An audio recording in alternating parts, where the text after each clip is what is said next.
I am Nathaniel, 71 years old, and a ghost in what is supposed to be my own family. I was sitting quietly in the living room watching my favorite jazz concert on television when my daughter-in-law marched in. She snatched the remote from my hand, shut the screen off, and looked down at me with absolute disgust. "No one in my house watches that trash," she snapped. My own son, sitting just feet away, said absolutely nothing. I did not yell, I did not argue, I just smiled, walked back to my room, and made a single move that erased the fake wealthy life she loved to flaunt. The next morning she was banging on my door in a panic. But before I tell you exactly how I ruined her perfect illusion, let me know where you are watching from in the comments below. Hit like and subscribe if you have ever had to teach an arrogant person a lesson they will never forget.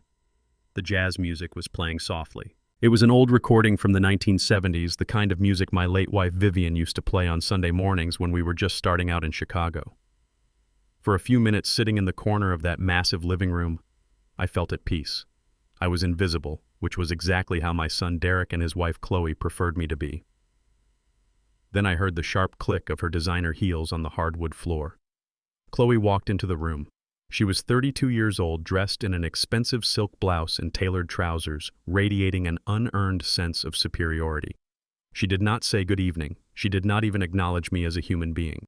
She simply walked over to the coffee table, picked up the remote, and pressed the power button. The screen went black. The beautiful saxophone solo was cut off instantly, leaving a heavy and suffocating silence in the room. I looked up at her. She was staring at me with a cold and hard expression. Her lips were curled into a slight sneer.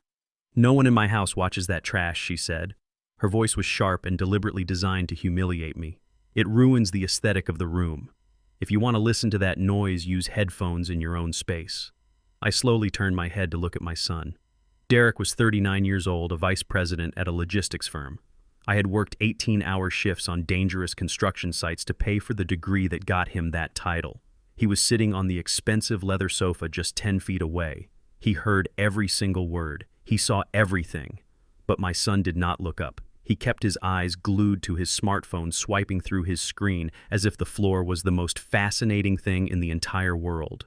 He was a coward, completely terrified of upsetting his white wife, who constantly reminded him that she came from the prestigious Sterling family. I felt a cold realization wash over me. The boy I had raised to be a strong and respectful man was gone. In his place sat a stranger who allowed his wife to treat his own father like a stray dog they had reluctantly taken in from the rain.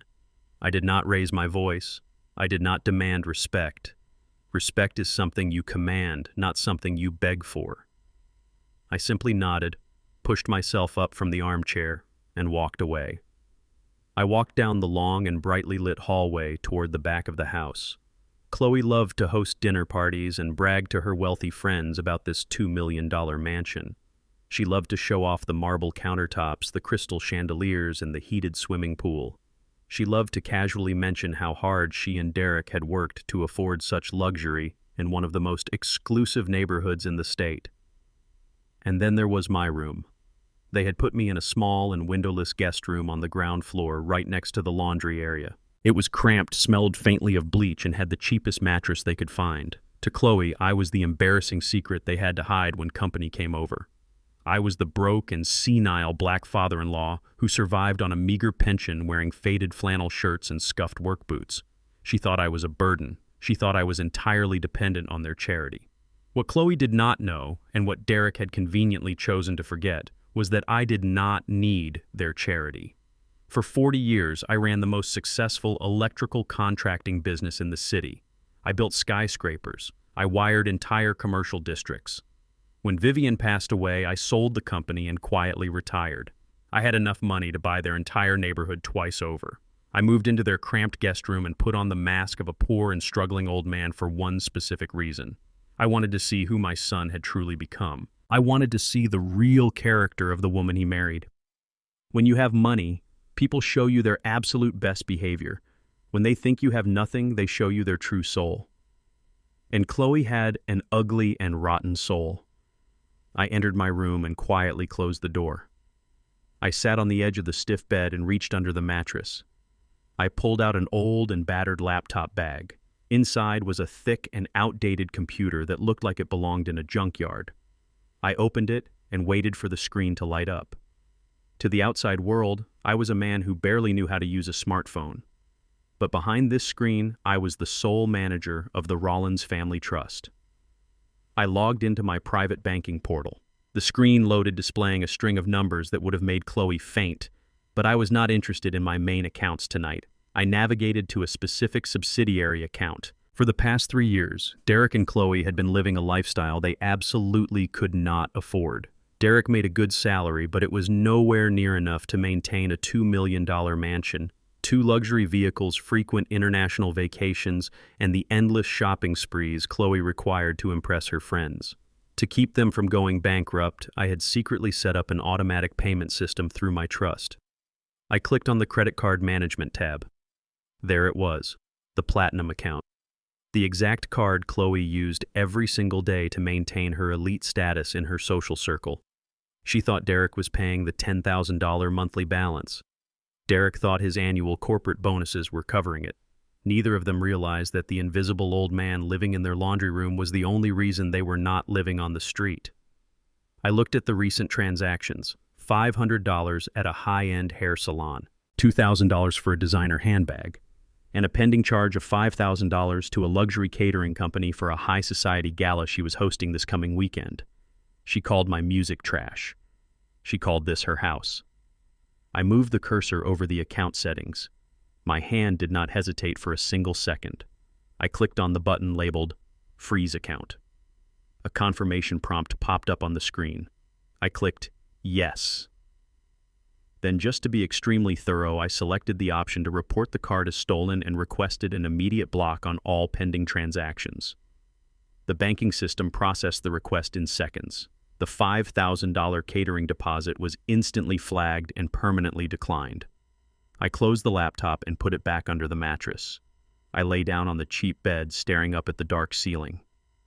Tomorrow morning, Chloe was going to wake up to a very different reality. She was going to step out into the real world and discover that her endless supply of free money had just dried up. The financial safety net I had woven for my son was officially cut. The music had stopped for me tonight. But the real show was about to begin for them. 6 o'clock in the morning. The sun had not even crested the horizon, and the massive $2 million house was completely silent. Normally, my daughter-in-law Chloe did not wake up until 9. She preferred to sleep and order an expensive green juice delivery and spend her mornings lounging by the heated pool. But today was different. Today there was a frantic and heavy knocking at my bedroom door. I lay in my stiff, cheap bed for a moment, listening to the desperate sound. The knocking grew louder. "Nathaniel, are you awake?" Her voice filtered through the thin wood. It did not have the usual sharp and venomous tone from last night. It sounded shaky. It sounded panicked. I slowly pushed myself up, making sure to let my joints pop and crack. I put on my faded robe, shuffled across the small room, and opened the door. Chloe stood in the hallway. She looked absolutely miserable. Her expensive silk pajamas were wrinkled. Her hair, usually sprayed and styled to perfection, was tied in a messy knot. But it was her face that told the real story. She was pale, almost ghostly, and her eyes were wide with a frantic energy. She forced the corners of her mouth up into something that resembled a smile, but it looked more like a grimace of pain. "Nathaniel." She began, her voice dripping with a fake sweetness that made my stomach turn. "I wanted to come down here and apologize for my behavior last night. I was out of line when I turned off your television program. I have just been under an enormous amount of pressure lately." I simply stared at her, maintaining the blank and slightly confused expression of a senile old man. Inside, my mind was sharp as a razor. I knew exactly why she was standing outside the laundry room at 6 in the morning. This had nothing to do with my jazz music. This had everything to do with the fact that her financial oxygen had just been cut off. Chloe was a woman desperately trying to fit into an elite circle of wealthy white women in Chicago. She needed to host the grandest parties, wear the newest designer labels, and project the image of a woman born into old money. Without that platinum card, she was nothing but a fraud wearing a cheap mask. She cleared her throat, shifting her weight from one foot to the other.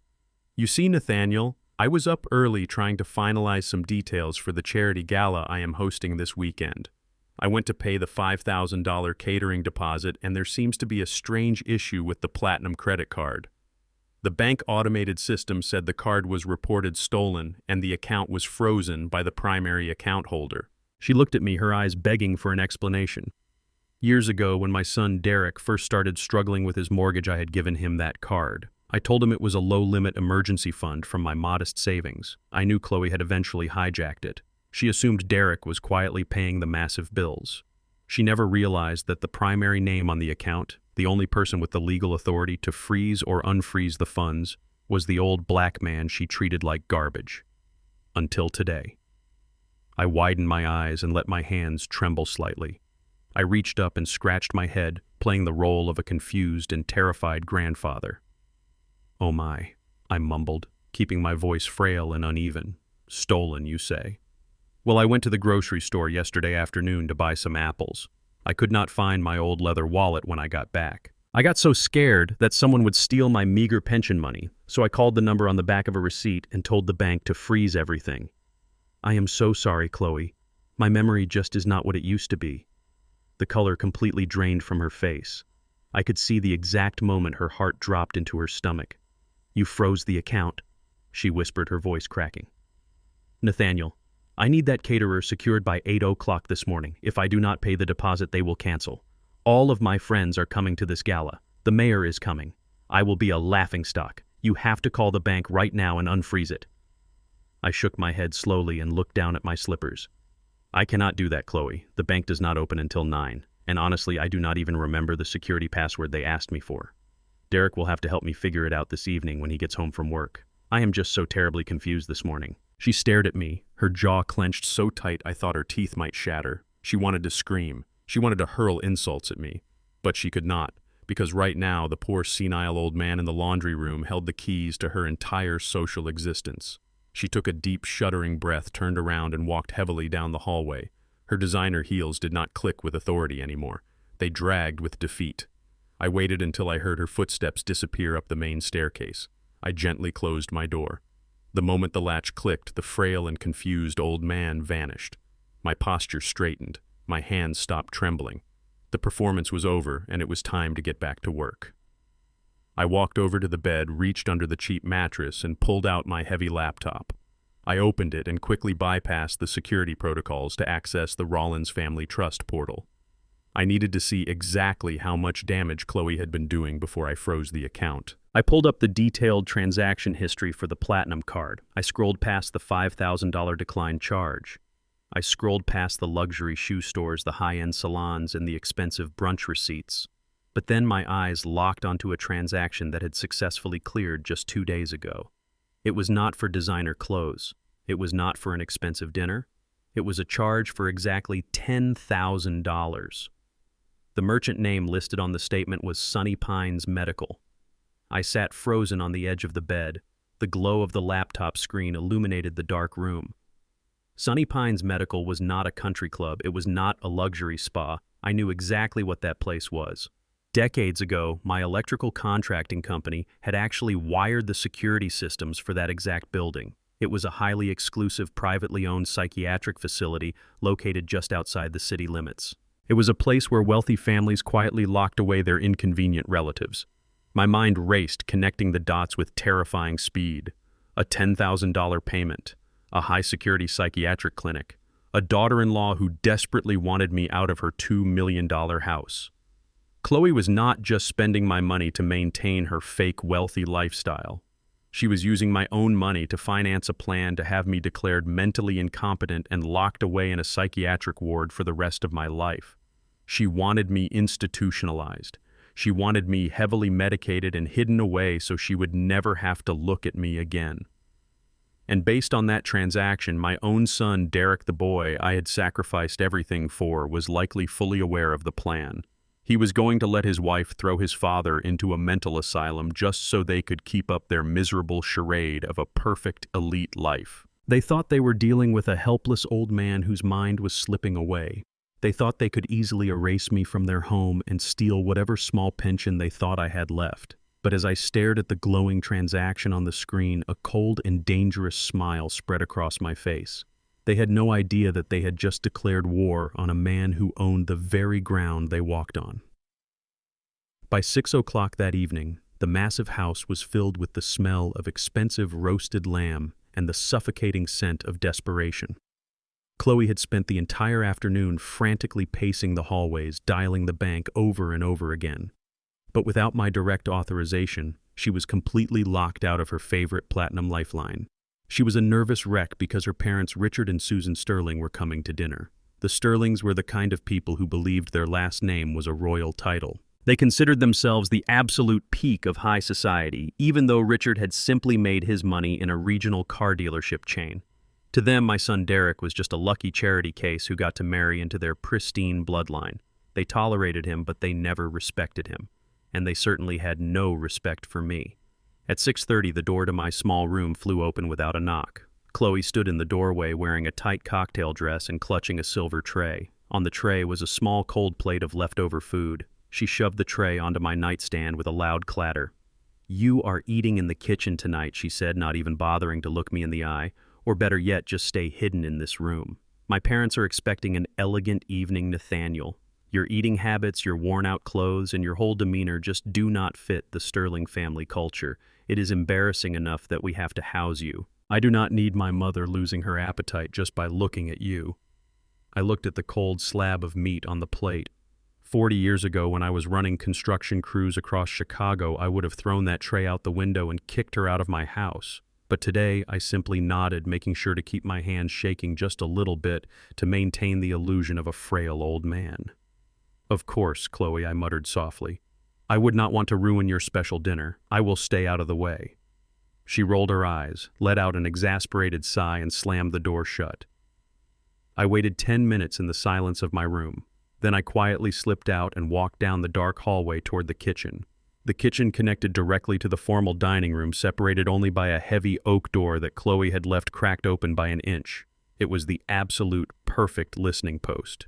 I stood in the shadows, perfectly still. I heard the doorbell ring, followed by the loud and booming voice of Richard Sterling and the high-pitched fake laughter of his wife Susan. I heard Derek greeting them. My son sounded eager, pitching his voice up, sounding pathetic and desperate to please. They moved into the dining room. The clinking of expensive crystal glasses echoed through the crack in the door. I listened as Richard dominated the entire conversation. He bragged endlessly about a recent vacation to Italy and complained about the property taxes on his new boat. Derek agreed with every single word the man said.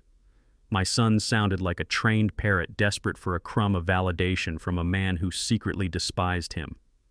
Then the conversation shifted. I could hear the rising tension in Chloe's voice. She tried to casually mention that she might need a temporary cash loan from her father because of a sudden banking error on her credit card. Richard scoffed loudly. "A banking error," he demanded, his voice thick with condescension. "Or is your husband simply failing to provide the lifestyle you deserve?" I listened to Derek scramble to defend himself. He stammered apologies, promising that the finances were completely under control. He was sweating. I could hear the absolute terror in his voice. He was terrified of losing his in-laws' approval. Then came the words that froze the blood in my veins. Richard slapped his hand down on the heavy wooden table. "Let us stop pretending, Derek," Richard said, his voice dropping into a harsh and commanding tone. "I am tired of seeing my daughter stressed over your financial burdens. How is the legal paperwork coming along? What is the status of the power of attorney for that old black man living in your laundry room?" I stopped breathing. I pressed my ear closer to the crack in the oak door. Chloe chimed in, her voice dripping with absolute venom. "Daddy is right, Derek. I cannot take it anymore. The smell of his cheap lotion, the way he shuffles around my house. It is disgusting. You promised me we would be done with him by the end of the month." Richard grunted in agreement. "Listen to me, boy," Richard told my son. "Once you get him to sign away his medical and financial rights, you get rid of him. Put him in a state facility where he belongs. My daughter cannot live with such a filthy person under the same roof. It is dragging down our family image." I stood in the dark kitchen and waited for the explosion. I waited for my son, the boy I had carried on my shoulders, the boy I had taught to stand tall and be proud of his heritage, to rise from his chair. I waited for Derek to defend his father. I waited for him to defend his own flesh and blood against these arrogant and racist people. I waited for him to throw them out of the house. Instead, the dining room was completely quiet for a few agonizing seconds. Then I heard Derek speak. His voice was calm, submissive, and completely devoid of any loyalty. "It will be done by next week, sir," Derek said. "I have the papers drawn up. We are just waiting for the right moment to make him sign. He is getting more confused every day. It will not be a problem. I will have him out of the house and out of our hair before the holidays. You have my word." The clinking of glasses resumed. They actually toasted. They raised their expensive wine glasses and toasted to my demise. I stood in the dark kitchen surrounded by the shadows and felt something inside me finally snap. The last remaining shred of hope I had for my son evaporated into the cold air. He was not a victim of a manipulative wife. He was an active and willing participant. He was selling his own father to the slaughterhouse just to keep his place at a white man's table. I did not shed a tear. Tears are for the weak, and I was far from weak. The paternal love I held for Derek died right there on the kitchen floor, replaced by a cold and calculating fury. I silently backed away from the door and retreated to my room. Derek thought he was a few days away from taking over my life. He thought he was playing a master game of chess against a senile old fool. But he was about to learn a very painful lesson. A man who builds skyscrapers knows exactly which support beams to kick out to make the entire structure collapse. Tomorrow they were all leaving the house for work. And tomorrow I was going to crack open my son's darkest secrets, because I knew exactly where he kept his hidden safe, and I knew exactly how to break it wide open. At 8 o'clock the next morning, the heavy mahogany front door slammed shut. I stood perfectly still in my dark room, listening to the muffled sounds of the driveway. The heavy rumble of Derek's luxury SUV started up, followed closely by the high-pitched whine of Chloe's imported sports car. I listened as the tires crunched against the gravel, the engines fading into the distance as they headed off to their respective jobs. They were gone. The massive $2 million house was completely empty, leaving me in absolute silence. I sat on the edge of my cheap mattress and took a slow and deep breath. I rolled my shoulders back, letting the stiffness leave my body. I stopped slumping. I stopped shaking. The frail old man was put away for the day, and Nathaniel Rollins, the man who built half the commercial grid of downtown Chicago, stepped out of the laundry room. I walked up the main staircase, my footsteps silent on the plush carpet. I headed straight for the east wing of the house where Derek kept his home office. He always kept the door locked, assuming that a simple brass deadbolt was enough to keep his senile father out. It was almost insulting. During my 40 years in the construction business, I had overseen the installation of bank vaults and high-security corporate data centers. A residential interior lock was a joke. I slid a thin piece of rigid plastic from my pocket, slipped it between the door frame and the strike plate, applied a little pressure, and the door clicked open in less than 3 seconds. I stepped into my son's office. It was decorated exactly how a man pretending to be important would design a room. Dark oak furniture, expensive leather chairs that had never been sat in, and shelves lined with thick books on investing that looked like they had never been opened. Derek loved the illusion of wealth. He loved looking like a self-made titan of industry. I walked directly to the large, abstract painting hanging behind his desk. He thought he was being clever, hiding his safe behind a piece of art just like in the movies. I lifted the painting off the wall and set it gently on the floor. Embedded in the drywall was a digital keypad safe. It was a commercial brand, expensive to the average consumer, but structurally pathetic to anyone who understood mechanics. Derek relied on a 6-digit electronic code. I relied on physics. From my jacket pocket, I pulled out a small and incredibly powerful rare earth magnet and a flat steel tension tool. I placed the magnet on the top right corner of the steel door, exactly over the internal solenoid lock. I pressed the tension tool into the key bypass slot, applied a sharp twist, and the magnetic pull lifted the locking pin completely out of place. The heavy steel door swung open with a soft metallic groan. It took me less than 30 seconds. I reached inside the dark steel box. It was packed with thick manila folders and legal envelopes. I pulled the entire stack out and laid it on the pristine surface of his oak desk. It was time to see exactly how deep my son had buried himself. The first folder I opened contained the legal paperwork Richard Sterling had mentioned during the dinner party. It was a comprehensive power of attorney document. It gave Derek total and unconditional control over my finances, my property, and my medical decisions. I looked at the bottom of the last page. There was my signature, Nathaniel Rollins. I leaned in closer, studying the ink. It was a forgery, and quite frankly, a sloppy one. Someone had practiced tracing my name, but they missed the heavy pressure I always applied on the letter N. It was good enough to fool an overworked clerk at a suburban bank branch, but a handwriting expert would tear it apart in 10 seconds. Derek was preparing to legally erase my autonomy. I set the fake document aside and opened the next envelope. This was the one that made me pause. It was a loan agreement from a private equity lending firm in the city. The kind of firm that operates just barely within the boundaries of the law, dealing in high-risk predatory loans with massive interest rates. I scanned the numbers. My son had taken out a loan for $500,000. I dug deeper into the pile, pulling out a stack of financial statements from an online brokerage account. As I flipped through the pages, the pathetic reality of Derek's life painted a very clear picture. He had not used that $500,000 to start a business or make a solid investment. He had been day trading. He had been gambling on highly volatile tech stocks, trying to make millions overnight to keep up with the absurd lifestyle his wife demanded. The statements showed a bloodbath of red numbers, margin calls, liquidated assets, total losses. He had blown all $500,000 in less than 6 months. His account balance was zero. Then I found the letters from the mortgage company, final notices, intent to accelerate. The mansion, the very house Chloe paraded around in like a queen, was 3 months behind on payments. They were weeks away from the bank foreclosing on the property and changing the locks. Derek was drowning. His corporate salary could barely cover the interest on his predatory loan, let alone the mortgage and Chloe's massive credit card bills. He was living on borrowed time, terrified of the day his wealthy in-laws and his demanding wife found out he was completely broke. That was why he was so desperate. That was why he needed to get rid of me. I was his final payday. I felt a mixture of profound disgust and cold pity. I had given him every opportunity, and he had thrown it all away for the illusion of status. But it was the very last folder at the bottom of the safe that turned my disgust into a lethal and unforgiving rage. It was a thick yellow medical file. The logo on the top read Sunny Pines Medical.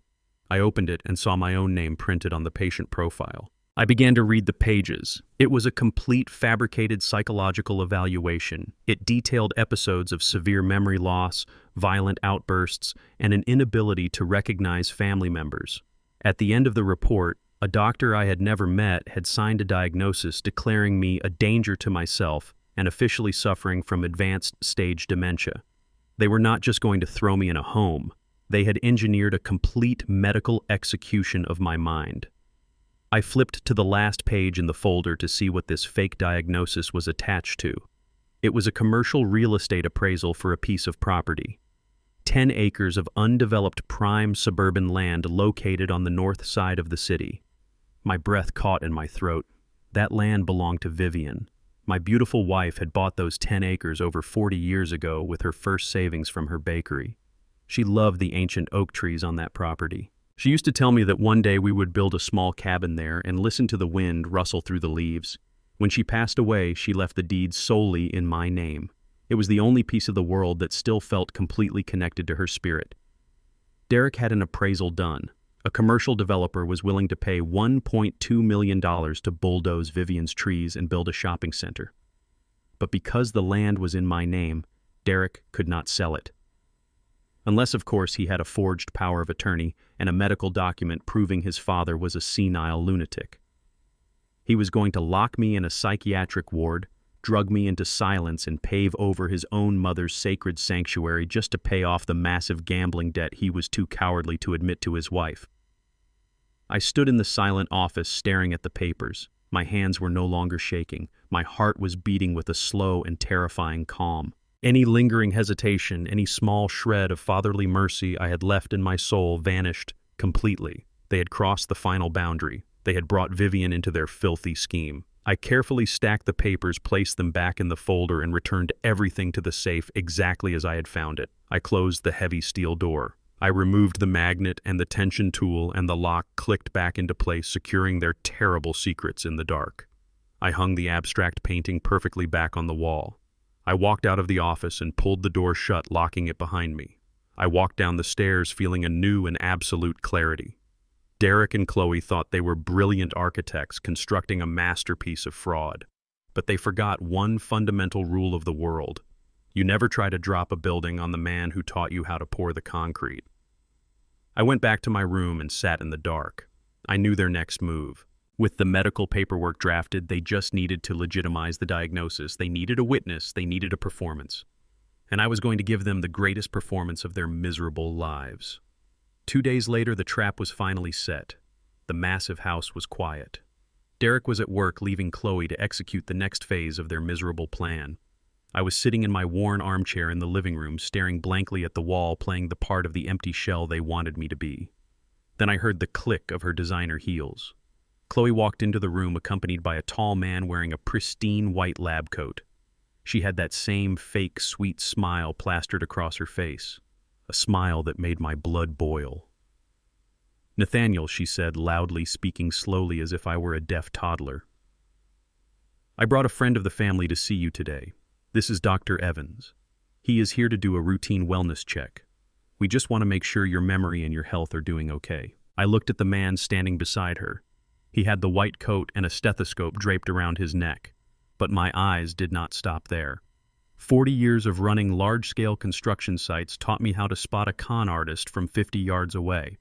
A real medical professional carries a certain exhaustion, a specific weight on their shoulders from dealing with human life. This man stood too rigidly. His lab coat still had the stiff vertical creases from being freshly taken out of a cheap plastic package. And most importantly, I looked at his shoes. Real doctors who stand on their feet for 12-hour shifts wear supportive and comfortable footwear. This man was wearing cheap, flashy leather loafers that looked completely absurd in a medical context. He was not a doctor. He was a hired actor. He was probably a small-time grifter Chloe found desperate enough to play along for some quick cash. I gave him a slow, confused nod, letting my jaw go slightly slack. Dr. Evans sat down in the chair opposite mine. He pulled out a clipboard with a stack of official-looking papers. He did not ask about my heart rate. He did not check my pulse or my breathing. He went straight for the mental evaluation. "Hello, Nathaniel," he said in a slow, patronizing tone. "I am going to ask you a few simple questions today. Do not worry if you cannot remember. Just try your best.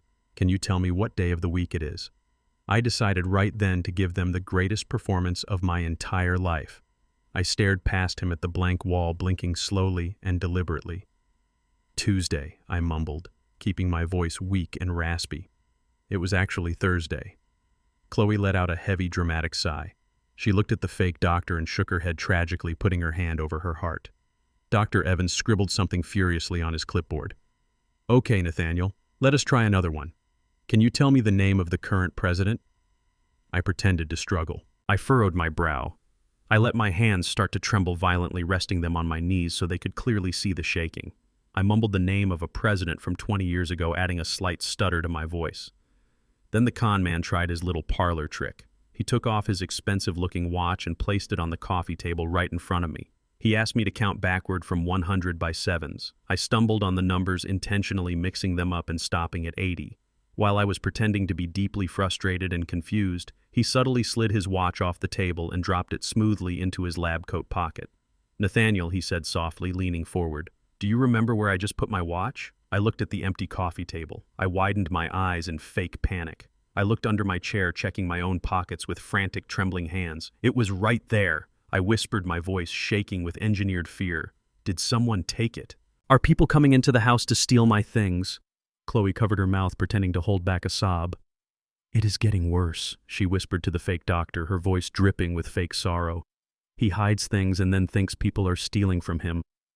He forgets who I am. It is terrifying for us to live like this. We do not know what he might do next." I watched her performance and felt a cold knot of absolute disgust in my stomach. She was laying the groundwork perfectly. She was building the exact narrative that I was not just forgetful, but dangerously paranoid and completely detached from reality. This was exactly what a judge would need to hear to grant an involuntary psychiatric hold. Dr. Evans placed a comforting hand on her shoulder. "I understand, Chloe," he said smoothly. "Dementia is a cruel and unforgiving disease. It takes the person you love and replaces them with a paranoid stranger. It is simply not safe for him to be without 24-hour secure supervision. I will finalize the medical report today. You are doing the right thing for him by seeking residential care." They both stood up. The fake doctor packed up his clipboard. They did not even bother to say goodbye to me. They treated me exactly like a broken piece of furniture that was about to be thrown out with the morning garbage.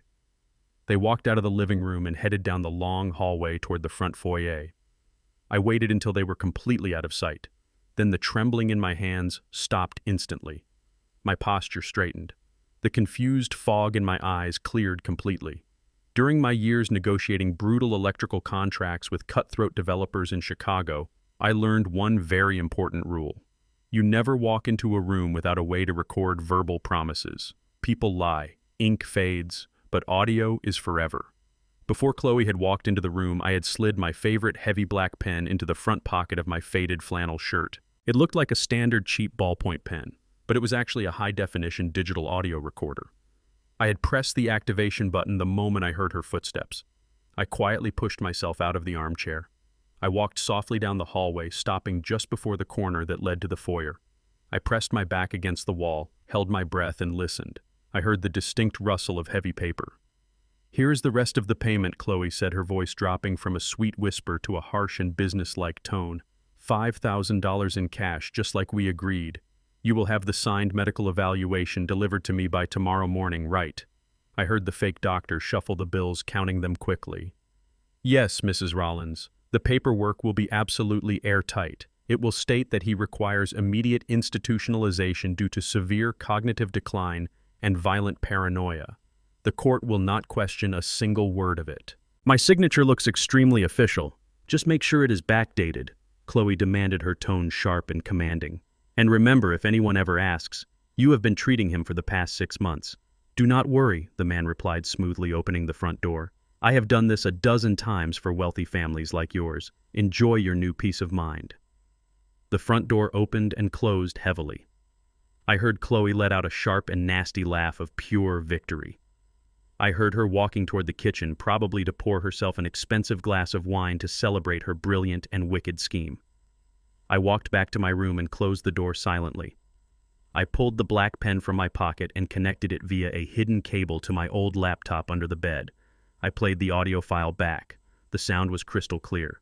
Chloe handing over the cash, the fake doctor promising the fraudulent medical documents, her demanding the backdated dates to establish a fake medical history. It was a perfect and undeniable criminal confession. They thought they had just secured the final piece of the puzzle to lock me away and steal Vivian's land. They thought they had outsmarted a helpless and broken old man.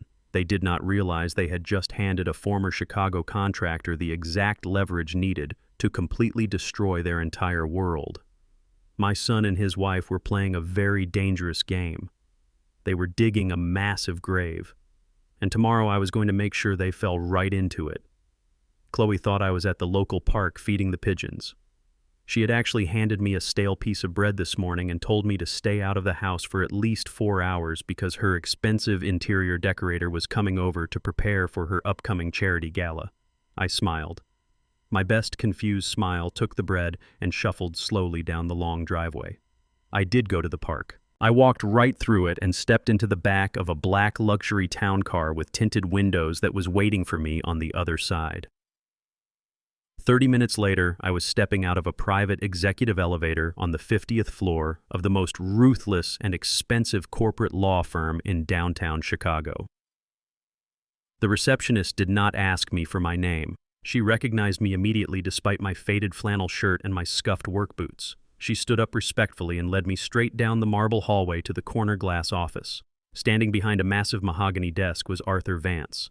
Vance was a 60-year-old legal shark who had helped me navigate multi-million-dollar construction contracts and ruthless union negotiations for over 2 decades. He was a man who destroyed corporate rivals for breakfast. When I walked into his office, he did not see a frail and senile old man. He saw the boss. He poured 2 glasses of neat bourbon, pushed one across the heavy desk, and sat down. I did not waste time with pleasantries. I reached into my front pocket, pulled out the small black pen, and placed it on the polished wood.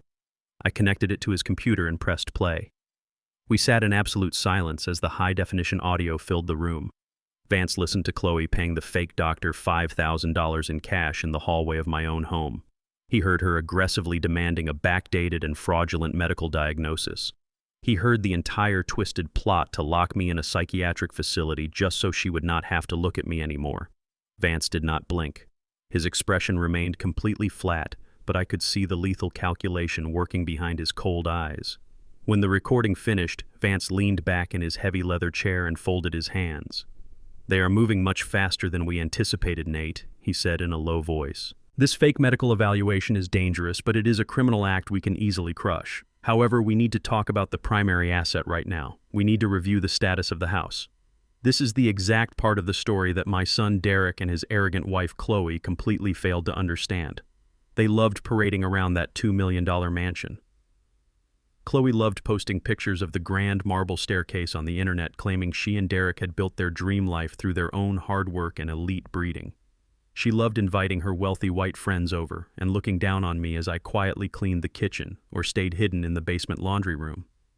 She truly believed she was the queen of a castle she had earned, but Chloe did not own a single brick of that house. 5 years ago, Derek was secretly drowning in massive credit card debt trying to impress Chloe before they got married. He was desperate to buy a house in that exclusive neighborhood to prove he belonged in her high society world. He came to me crying and begging for a loan because the banks had completely rejected his applications. I knew Chloe was a gold digger who would bleed him dry if he gave her the chance. So I made a very strategic business decision. I bought the mansion completely in cash. I purchased it through a blind, limited liability company called Rollins Holdings. I am the sole owner and chief executive officer of that company. I let Derek and Chloe move in, but I made Derek sign an official and confidential lease agreement. That document allows him to rent the property from my company for exactly $1 a month. Chloe thought her husband was a self-made millionaire paying a massive mortgage. Derek let her believe that pathetic lie to feed his own fragile ego, and I let them both play house while I held the ultimate deed in a locked vault, waiting to see if my son would ever become a real man and tell his wife the truth. He never did. I looked at Vance and took a sip of the strong bourbon. The house is not the only problem, I told him. I cracked his hidden wall safe yesterday while they were at work. He owes $500,000 to a predatory private equity firm. He blew all of it on the stock market trying to get rich quick. And he has a forged power of attorney with my name on it sitting on his desk ready to file. He wants to use that fake dementia diagnosis to sell Vivian's 10 acres of land in the suburbs so he can cover his gambling debts without his wife finding out. Vance tightened his grip on his crystal glass.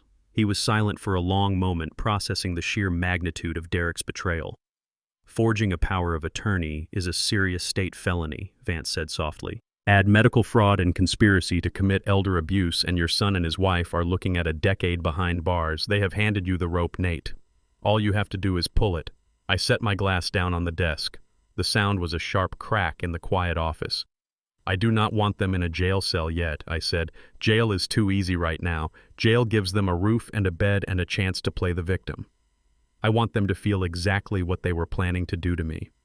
I want them completely stripped of their power, their dignity, and their fake elite status. I want them humiliated in front of the very people they consider their superiors. I looked Vance dead in the eye and gave the final order. Initiate a full asset reappraisal for Rollins Holdings immediately. I want the formal eviction notices drafted, signed, and ready to serve. Then I want you to contact that predatory lending firm. Use a proxy company and buy up Derek's $500,000 debt. Pay whatever premium they want. I want to be his sole and absolute creditor by tomorrow morning. Vance smiled a cold and predatory smile. He opened his laptop and started typing rapidly. Consider the execution papers drafted, Nate. The self-made billionaire illusion is officially dead. I stood up from the heavy leather chair and buttoned my faded jacket. They wanted to treat me like a filthy squatter in my own property. They wanted to erase my mind and lock me in an asylum just to pave over my late wife's memory for a quick paycheck. They thought they were holding all the cards because I remained silent. They mistook my patience for weakness. I thanked Vance and walked out of the glass office. I had to get back to the house before Chloe noticed the old man was missing for too long. I knew that with the fake medical document now in their hands, they were going to make their final aggressive move to force me to sign away the suburban land. They were going to try to back me into a corner tonight. I could feel it. But I was ready to walk right into their trap, because they had absolutely no idea that the jaws of the trap were about to snap shut on their own necks. I walked back into the $2 million mansion through the side door. I kept my head down and shuffled my feet against the floorboards, playing the part of the exhausted and defeated old man. The house was unnervingly quiet. I turned the corner toward my small room by the laundry area and immediately knew something was terribly wrong. The door was wide open. I stepped inside and stopped dead in my tracks. My few belongings were scattered across the floor. My shirts were ripped from the small dresser and thrown into a corner. The mattress was pulled half off the bed frame. But none of that mattered. My eyes locked onto the floor near the foot of the bed, splintered mahogany wood, snapped brass gears, a tiny broken metal spring. It was Vivian's music box, the one I had bought for her on our first anniversary in 1976. It was the only piece of her I had kept in this house. Crushed, stomped on, destroyed like garbage. I did not have to wonder who did it. I heard the sharp and aggressive click of designer heels behind me. Chloe stepped into the doorway.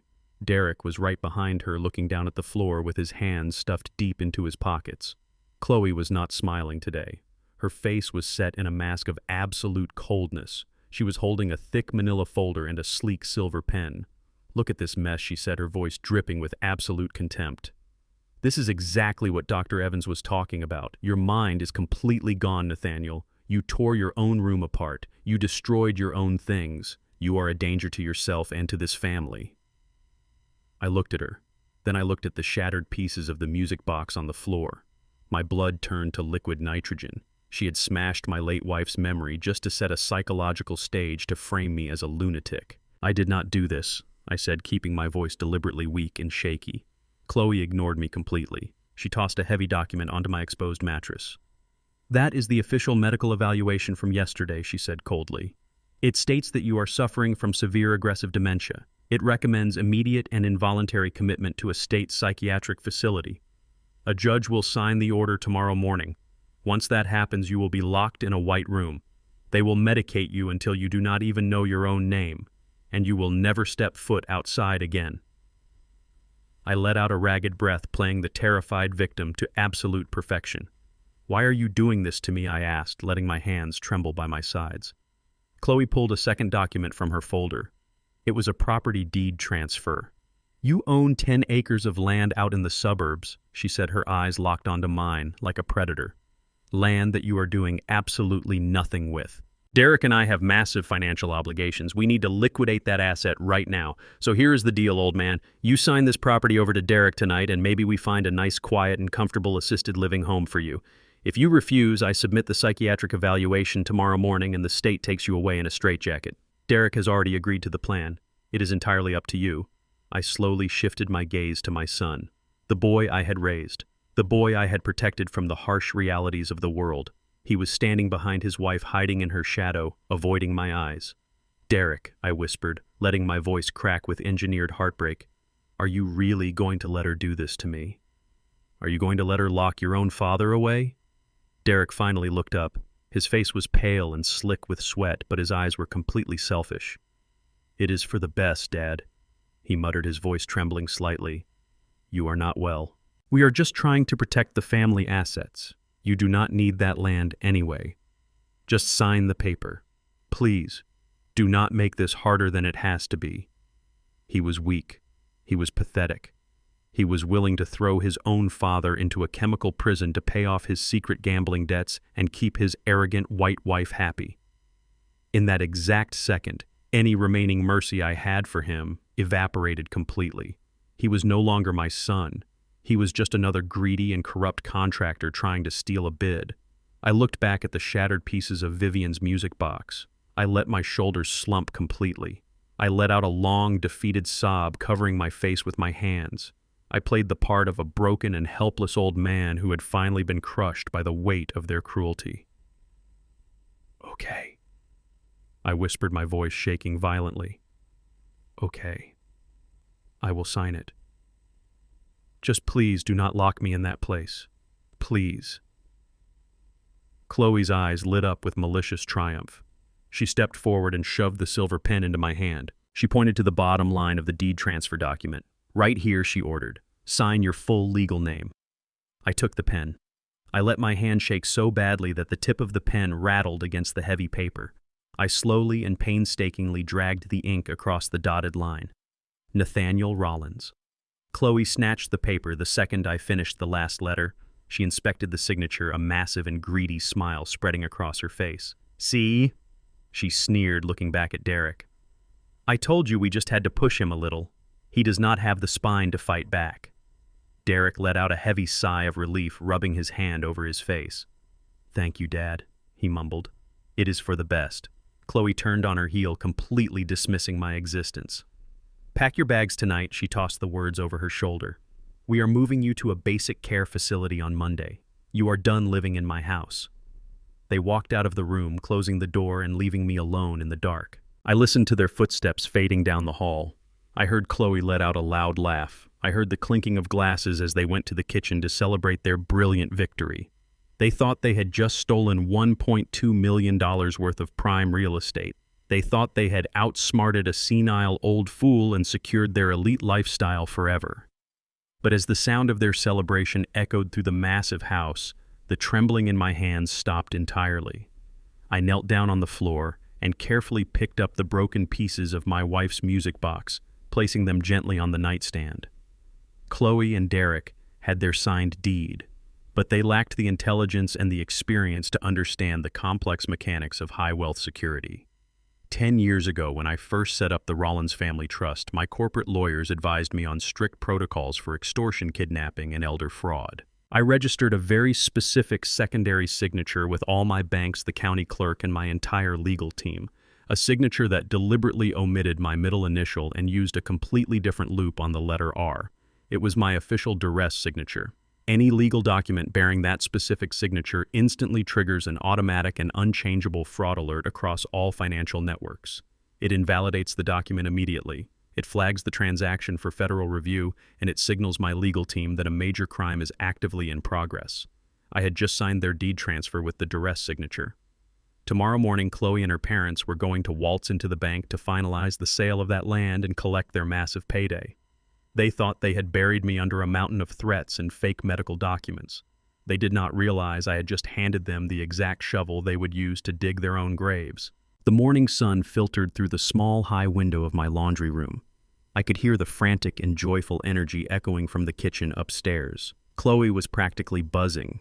She had the signed deed to Vivian's land, and in her mind she had just secured her financial salvation.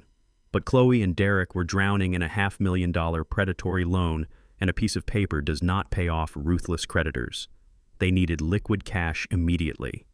And that is where Richard Sterling, my arrogant and racist father-in-law, stepped into the picture. Richard considered himself a brilliant businessman.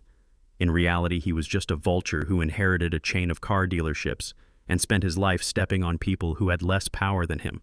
When Chloe called him the night before, panicked about Derek's hidden debts and holding my freshly signed property deed, Richard saw an opportunity to perform the ultimate robbery. He knew the 10 acres of land Vivian had left me was prime commercial real estate. He knew it was recently appraised at $1.2 million, and he knew my son was absolutely desperate. So Richard made a ruthless offer. He told Derek he would buy the land from him directly under the table for $300,000 in cash. It was a fraction of the actual value. Richard planned to take the deed, wait a few months, and flip the property to commercial developers for a massive profit. He thought he was pulling off the heist of the century.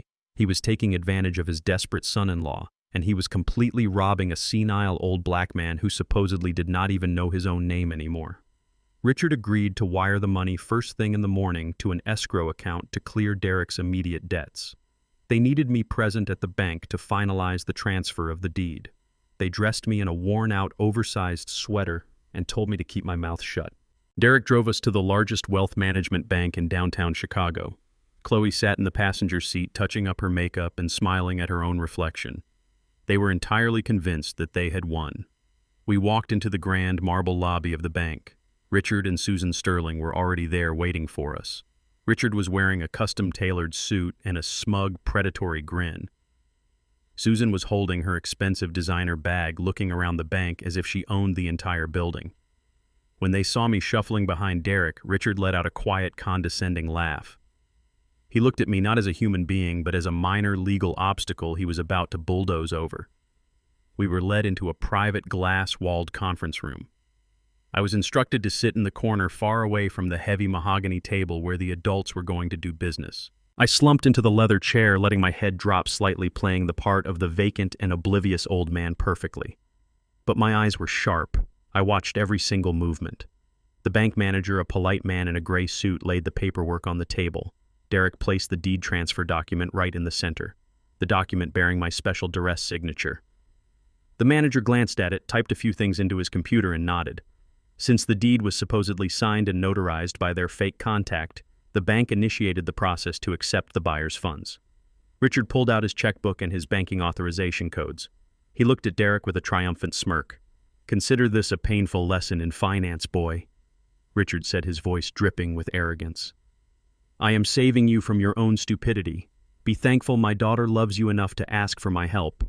Derek swallowed hard, looking completely humiliated, but he nodded submissively. "Thank you, sir," Derek mumbled.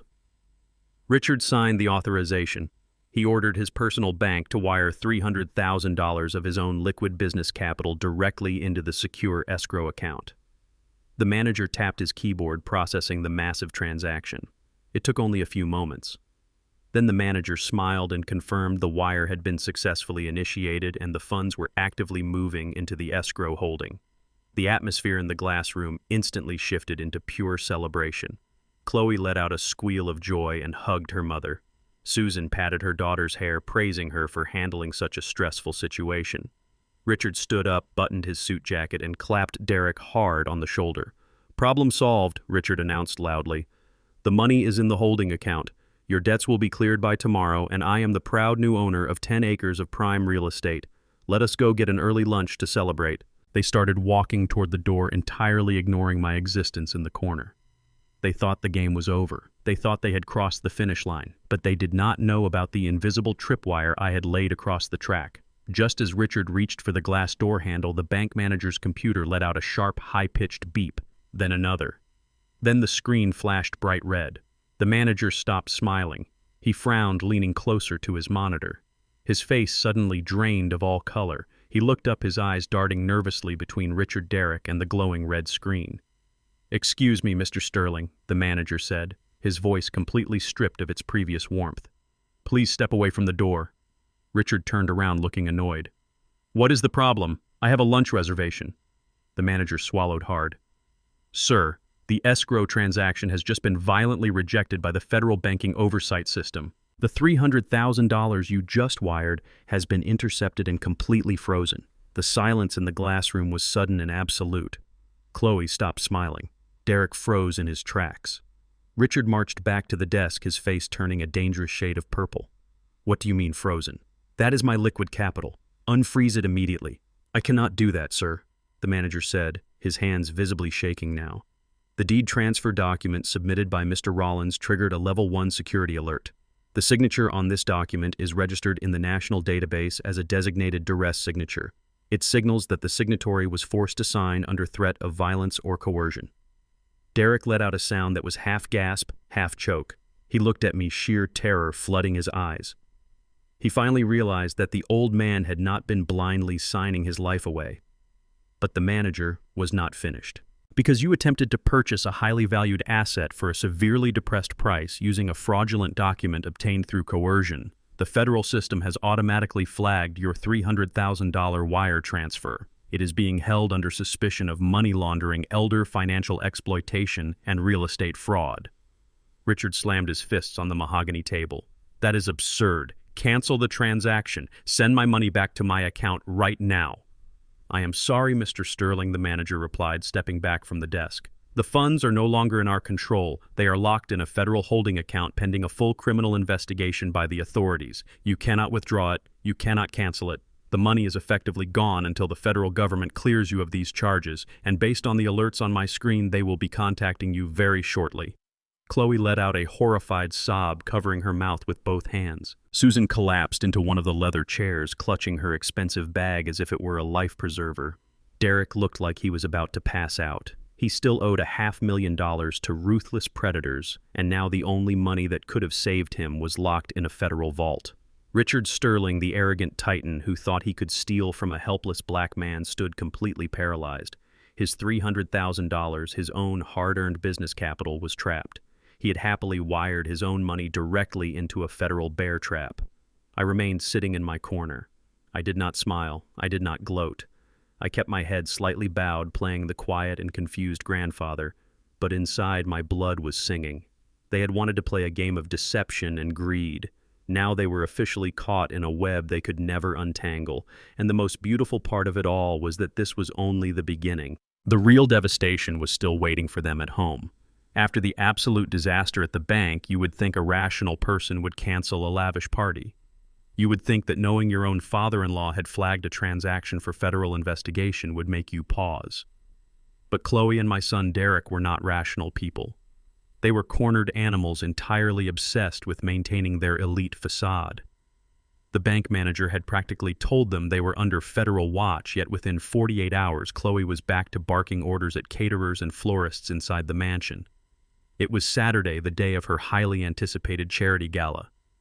She was likely using a secondary credit card begging for mercy to fund an event designed to impress the very people she was desperately trying to emulate. The house was a frenzy of activity. Men in uniform carried in towering floral arrangements and crystal champagne towers. The irony was almost suffocating. They were celebrating their fake wealth while standing on the absolute brink of total annihilation. I stayed out of the way, shuffling toward the kitchen to get a simple glass of water. I wore my faded gray sweatpants and a worn-out cardigan, playing my part. The caterers ignored me, assuming I was the hired help or a confused relative they were paid not to acknowledge. But Chloe did not ignore me. She spotted me from across the marble foyer. She was wearing a silk robe, her hair pinned up in rollers, her face painted with aggressive and sharp makeup. She marched toward me, her eyes burning with a toxic mixture of stress, hatred, and absolute panic. She grabbed me by the sleeve of my cardigan and practically shoved me toward the hallway leading to my cramped room. "You are not to be seen today," she hissed, her voice a venomous whisper meant only for my ears. "Do you understand me, old man? You stay in your room. You do not come out for water. You do not come out to use the main bathroom. You do not even look through the crack in the door. I have the mayor, the city council, and the most important socialites in Chicago arriving in less than 4 hours. I am not going to let you ruin this for me." I looked at her, keeping my expression entirely blank. I let my hands shake slightly, holding the empty glass. She leaned in closer, her face contorting into an ugly mask of pure bigotry and classism. "Do not let my friends see a smelly black man wandering around my $2 million house," she spat, her words laced with absolute poison. "You are an embarrassment. You are a burden. Just sit in the dark and pretend you do not exist." To make sure her threat was enforced, she snapped her fingers. A massive man in a black suit, a private security guard she had hired for the event, stepped into the hallway. "Stand right here," Chloe ordered the guard, pointing at the space right outside my bedroom door. "Do not let him out under any circumstances. If he tries to open the door, push him back inside. Lock it from the outside if you have to. He is mentally unstable and I will not have him wandering into my gala." The security guard nodded, crossing his thick arms over his chest. Chloe gave me one last look of absolute disgust, turned on her designer heels, and walked back to the foyer to continue directing the installation of her crystal champagne tower. The heavy wooden door clicked shut in my face. I was officially a prisoner in my own home. I stood in the center of the cramped, windowless room, listening to the muffled sounds of the extravagant preparations outside. I heard the clinking of expensive silverware. I heard Chloe practicing her fake high society laugh. She called it her $2 million house. She called me a smelly black man. She hired a thug to guard my door like a prison warden. 40 years ago, a comment like that would have ended with me throwing someone through a plate glass window. I grew up in an era where men like me had to fight for the right to simply walk down the street. I built a corporate empire in a city that constantly tried to shut me out because of the color of my skin. I did not survive the brutal construction industry of Chicago by being weak. I survived by being smarter, colder, and far more ruthless than the people who tried to step on me. I walked over to the edge of my cheap mattress and sat down. I did not yell. I did not bang my fists against the door. I simply smiled in the dark. Chloe was busy polishing the brass on the Titanic while it was already sinking to the bottom of the ocean. She was about to host a gala to raise money for charity, completely blind to the fact that by tomorrow morning she was going to be the one needing a charitable donation just to buy a meal.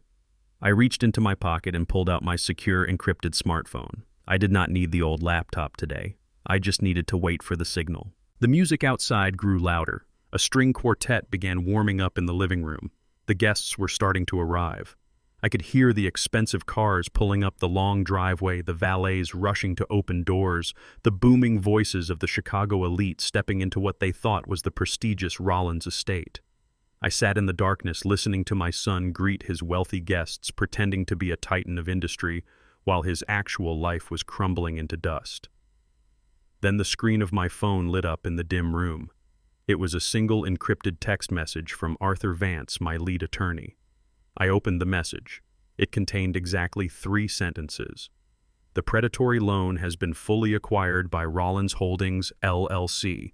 You are now Derek's sole and absolute creditor. The judge has officially approved the immediate foreclosure and eviction order. I read the words twice, letting the absolute magnitude of the victory wash over me. The trap was completely closed. Derek no longer owed a nameless private equity firm. He owed me. And because he was months behind on his payments, my company now had the full legal right to seize the asset immediately.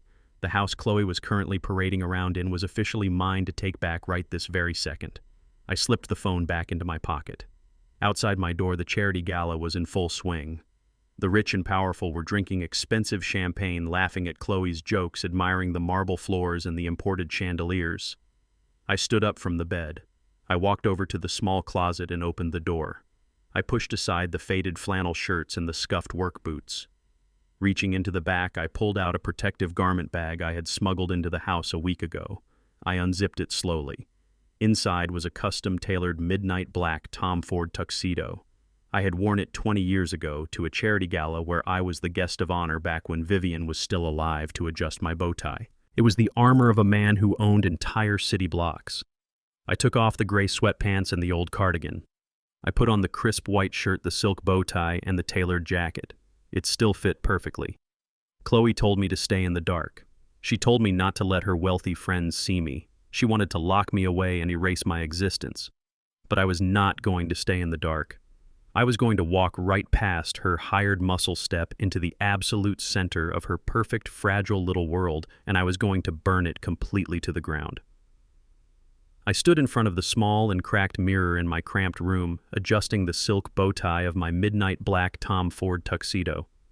The heavy fabric felt like a second skin. It had been years since I wore it, but it fit perfectly. For 3 long years I had walked with a stoop. I had let my hands shake. I had kept my eyes glued to the floorboards. I had swallowed every insult, every condescending remark, and every racist microaggression my daughter-in-law threw my way. But tonight the performance was officially over. I rolled my shoulders back. I stood at my full height. The frail and senile old man Chloe completely despised vanished into the shadows of that laundry room. Nathaniel Rollins, the man who poured the concrete foundations of Chicago commercial skyline, had returned.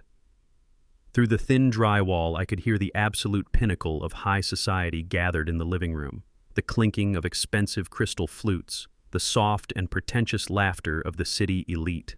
Chloe had pulled out all the stops for her charity gala. She had invited the mayor, several city council members, and dozens of wealthy white socialites she desperately wanted to impress. I could hear her voice carrying over the string quartet, loud, arrogant, and boasting. "Oh yes, Derek and I just fell in love with the architecture," she was saying to a group of guests. I could picture her standing by the grand marble staircase draped in an expensive gown she bought with my stolen money. It took years of incredibly hard work and sacrifice to afford a property like this in such an exclusive neighborhood. But when you are truly dedicated to building a legacy, you make it happen. We built this life with our own 2 hands. The sheer audacity of her lies was almost impressive. She was standing in a house I paid for entirely in cash, drinking champagne paid for by a maxed-out credit card I had just frozen, bragging about a legacy she was actively trying to destroy by throwing me into a mental asylum. She thought her biggest problem tonight was making sure the caterers served the caviar at the exact right temperature. She had no idea a Category 5 hurricane was about to tear straight through her custom mahogany front door. I turned the brass knob of my bedroom door and pulled it open. The massive private security guard Chloe had hired was standing right outside, his thick arms crossed over his chest. When he saw the door open, he immediately stepped forward, ready to aggressively shove the poor and crazy old man back into the dark. He opened his mouth to bark an order, but he stopped. His hand froze in midair. He looked at me, and his brain completely failed to process the image. He had been explicitly told to guard a smelly, senile, and helpless old man in dirty sweatpants. Instead, he was standing face to face with a 71-year-old man in a pristine, custom-tailored tuxedo, radiating the kind of absolute and undeniable authority that you simply cannot fake. I did not yell.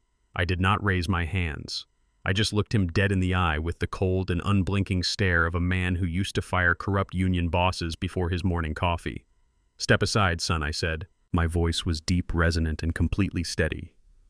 "Or tomorrow morning you will find out exactly why your security firm no longer has a license to operate in Cook County." The guard swallowed hard. The aggressive posture melted right off his massive frame. He recognized real power when he saw it. Without a single word of protest, he took a step back and lowered his hands, flattening himself against the wall to let me pass. I walked down the long hallway and stepped directly into the grand foyer. The living room was a sea of designer dresses and expensive suits. Waiters in white gloves were circulating with silver trays of appetizers. The live string quartet was playing a lively classical piece in the corner. Chloe was holding court near the massive stone fireplace, holding a glass of champagne, completely surrounded by the parents of her wealthy friends. Derek stood slightly behind her, wearing a forced and highly nervous smile, holding his drink like a defensive shield. I did not sneak in. I walked straight into the absolute center of the room. My leather dress shoes clicked sharply against the marble floor with slow, deliberate, and heavy steps. In a room full of people trying desperately to look important, true power shifts the gravity of the space. I did not have to say a single word. The wealthy guests nearest to me noticed me first. Their conversations trailed off into confused whispers. They instinctively stepped aside, their eyes widening at the imposing figure walking through their ranks. The silence spread like a ripple in a pond. One by one, the elite guests turned to look. The string quartet, sensing the sudden and dramatic shift in the energy of the room, faltered. The cellist stopped. Then the violinists. The music died completely. The sudden absolute quiet caused Chloe to turn her head. Her eyes locked onto me, and I watched the color completely drain from her face. She looked as if she had just seen a ghost walk right out of the walls. Her mouth opened, but no sound came out. She looked at my posture. She looked at my clothes. The custom Tom Ford tuxedo, the perfectly tied silk bow, the expensive gold cufflinks. This was not the broken and pathetic victim she had planned to lock in a psychiatric ward tomorrow morning. This was an executioner walking to the block. Derek saw me a second later. His glass of champagne slipped right out of his hand and shattered violently against the marble floor. The sharp crash echoed through the dead silent room, but nobody even flinched. They were all staring at me. Nathaniel, Chloe finally hissed. Her voice was trembling with a toxic mixture of shock, embarrassment, and rising panic. She quickly plastered a fake and terrified smile on her face for her guests, then darted across the room toward me. She grabbed my arm in a vice grip, trying to pull me toward the hallway. "What do you think you are doing?" she whispered through clenched teeth, her manicured nails digging fiercely into my expensive jacket sleeve. "I told you to stay hidden. You are ruining my event. Get back downstairs right now before I call the hospital and have them drag you out of here in a straitjacket." I stopped walking. I planted my feet firmly on the marble floor. I looked down at her hand gripping my sleeve. Then I looked her directly in her panicked eyes. "Take your hand off my property, Chloe," I said. I did not whisper. I let my voice carry effortlessly across the silent room, ensuring every single VIP guest heard me perfectly. "Take your hand off me before I remind you who actually owns the ground you are standing on." The guests gasped collectively. A city councilman raised his eyebrows in profound shock. Susan and Richard Sterling, Chloe's arrogant parents, pushed their way to the front of the crowd, looking completely outraged by my presence. Derek Richard barked, his face turning a dangerous shade of red. "What is the meaning of this? Control your father immediately. He is making an embarrassing scene in front of the mayor." Chloe lost the last shred of her carefully constructed composure. The elitist and racist venom she had been hiding behind her high society mask finally boiled over in front of everyone. She could not handle the humiliation of her wealthy friends watching her lose control of her perfect narrative. "Security," she screamed, her voice cracking with pure hysteria, echoing off the crystal chandeliers above us. "Security, get in here right now. Grab this crazy old man and throw him out into the street. Drag him out of my house." Two heavy security guards rushed into the living room from the front doors, responding to her frantic screaming. They moved aggressively toward me, reaching out to grab my arms and physically remove me from the Gala. Chloe stood there breathing heavily, a triumphant and vicious glare returning to her eyes. She thought she had won. She thought she could just use hired muscle to throw me out like a bag of trash and return to her perfect and fake life. I did not flinch. I did not step back. I just waited for the exact moment the universe would deliver my ultimate justice. Because right as the guards reached out to grab my shoulders, the heavy wooden front doors of the mansion were violently pushed wide open. But it was not more private security coming to help them. It was the flashing red and blue lights of 3 Cook County Sheriff Squad cars parked diagonally across the front lawn, illuminating the entire foyer in a blinding and rhythmic glare. The 2 massive security guards lunged forward, their thick hands reaching for the sleeves of my custom tuxedo. I did not step back. I simply shifted my weight and shrugged them off with a sudden and violent force that surprised them both. "Do not touch me!" I warned, my voice dropping to a dangerous rumble.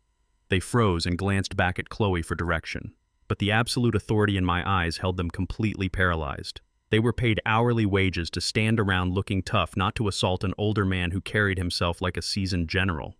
I turned away from them and began walking toward the front of the room.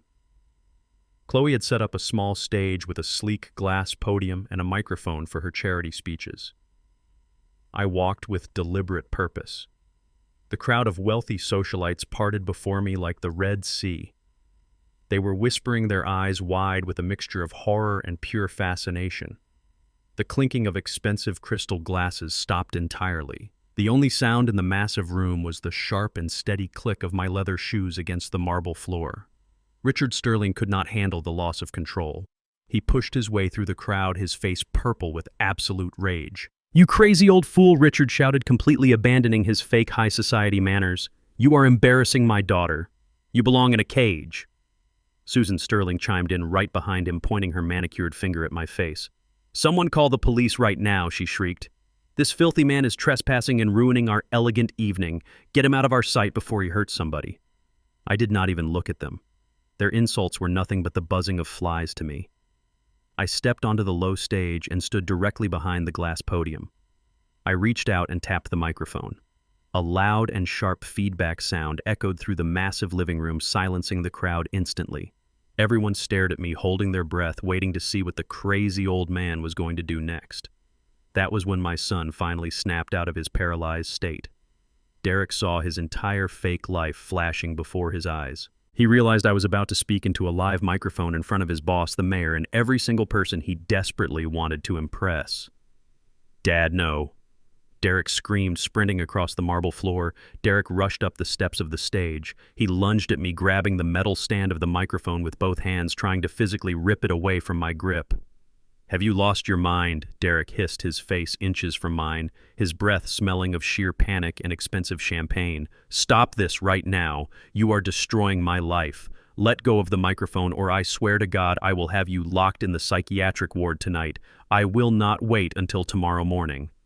I held onto the microphone stand with a grip forged by 40 years of hauling steel and pouring concrete. Derek pulled with all his might, but he could not move the heavy metal base an inch. I looked deep into his terrified and selfish eyes. "You destroyed your own life the second you decided to forge my signature," I whispered back so only he could hear. "You sold your own father for a fraction of a predatory loan." Before Derek could pull the microphone again, a piercing sound shattered the tension in the room. The loud wail of heavy sirens echoed from the street outside. It was not just one siren. It was a loud chorus of them, growing closer and more aggressive by the second. The flashing red and blue lights illuminated the massive front windows, casting spinning and frantic shadows across the terrified faces of the wealthy guests. Chloe let out a loud and victorious laugh. She marched toward the front of the stage, her chest heaving with arrogant pride. "See," she yelled, pointing directly at me. "I told you. The authorities are here. They are here to take you away. You pushed me too far, Nathaniel. I called them the second you walked out of your miserable little room. You are going straight to the state psychiatric ward in handcuffs." The heavy mahogany front doors of the mansion were violently pushed wide open. But it was not the local beat cops or medical paramedics coming to take a sick old man away. 4 heavily armed officers stepped into the grand foyer. They were wearing tactical vests with bold yellow letters spelling out Cook County Sheriff Department across their chests. The lead officer, a tall and imposing man with a thick mustache, unclipped a radio from his shoulder and stepped into the center of the living room. He did not look at me. He did not look at the private security guards. He looked directly at the crowd of rich socialites and raised a thick stack of official legal documents in his right hand. "I am looking for Derek Rollins," the sheriff announced, his booming voice cutting through the dead silence of the luxury gala. Chloe smiled brightly and stepped forward, pointing up at the stage. "Yes, officer, that is my husband right there," she said, her voice dripping with sweet satisfaction and arrogant relief. "Please come up here and remove this crazy old man from our property. He has lost his mind and is threatening our guests." The sheriff did not even look at me. He walked straight past Chloe, completely ignoring her outstretched hand and her commands. He marched right up the short steps of the stage, looked my sweating son dead in the eye, and forcefully handed him the thick stack of papers. "Derek Rollins," the sheriff said, his voice loud enough for the entire room to hear perfectly. "By order of the Cook County Circuit Court, I am hereby serving you with a final notice of foreclosure and an immediate asset seizure mandate. This property is now under the legal possession of Rollins Holdings, LLC. You have exactly 30 minutes to vacate these premises before my officers begin physically removing you, your wife, and every single guest from this building." The silence in the room was absolute. You could hear a pin drop on the marble floor. Derek stared at the thick stack of papers in his shaking hands. The color completely vanished from his face. He looked like a man who had just stepped off a cliff and was waiting to hit the bottom. He opened his mouth to speak, but only a pathetic wheezing sound came out. Chloe did not understand. Her brain simply refused to process the words the sheriff had just spoken. She stomped up the stairs of the stage, her expensive heels clicking aggressively against the wood. She snatched the papers right out of her husband's hands and shoved them back toward the sheriff. "This is a mistake," she screamed, her voice shrill and hysterical. "You have the wrong address. This is my house. I am the lady of this house. We bought this property 3 years ago. We are hosting a charity gala for the mayor. You cannot just walk in here and tell us to leave. I will have your badge for this. My father knows the governor." The sheriff did not even blink. He had dealt with entitled criminals his entire career. "Ma'am," he said, his voice flat and completely devoid of sympathy. "There is no mistake. The address is correct. The legal names are correct. You have 28 minutes remaining to gather your personal belongings and vacate the premises. If you interfere with a court-ordered eviction, you will be placed in handcuffs and removed by force." Chloe turned to Derek. "Tell him," she demanded violently, shaking his arm. "Tell him we own this house, Derek. Tell him to get out." But Derek could not speak. His knees finally gave out. He collapsed onto the stage right in front of the glass podium, falling to his hands and knees. He buried his face in the wooden floorboards, sobbing uncontrollably. The illusion of the self-made titan of industry was completely shattered. He was just a broke and terrified little boy. I stepped forward. I leaned into the microphone. The high-pitched feedback whined for a second before my deep voice filled the massive $2 million living room. "He cannot tell them that, Chloe," I said. "Because if he does, he would be committing perjury in front of 4 armed officers of the law."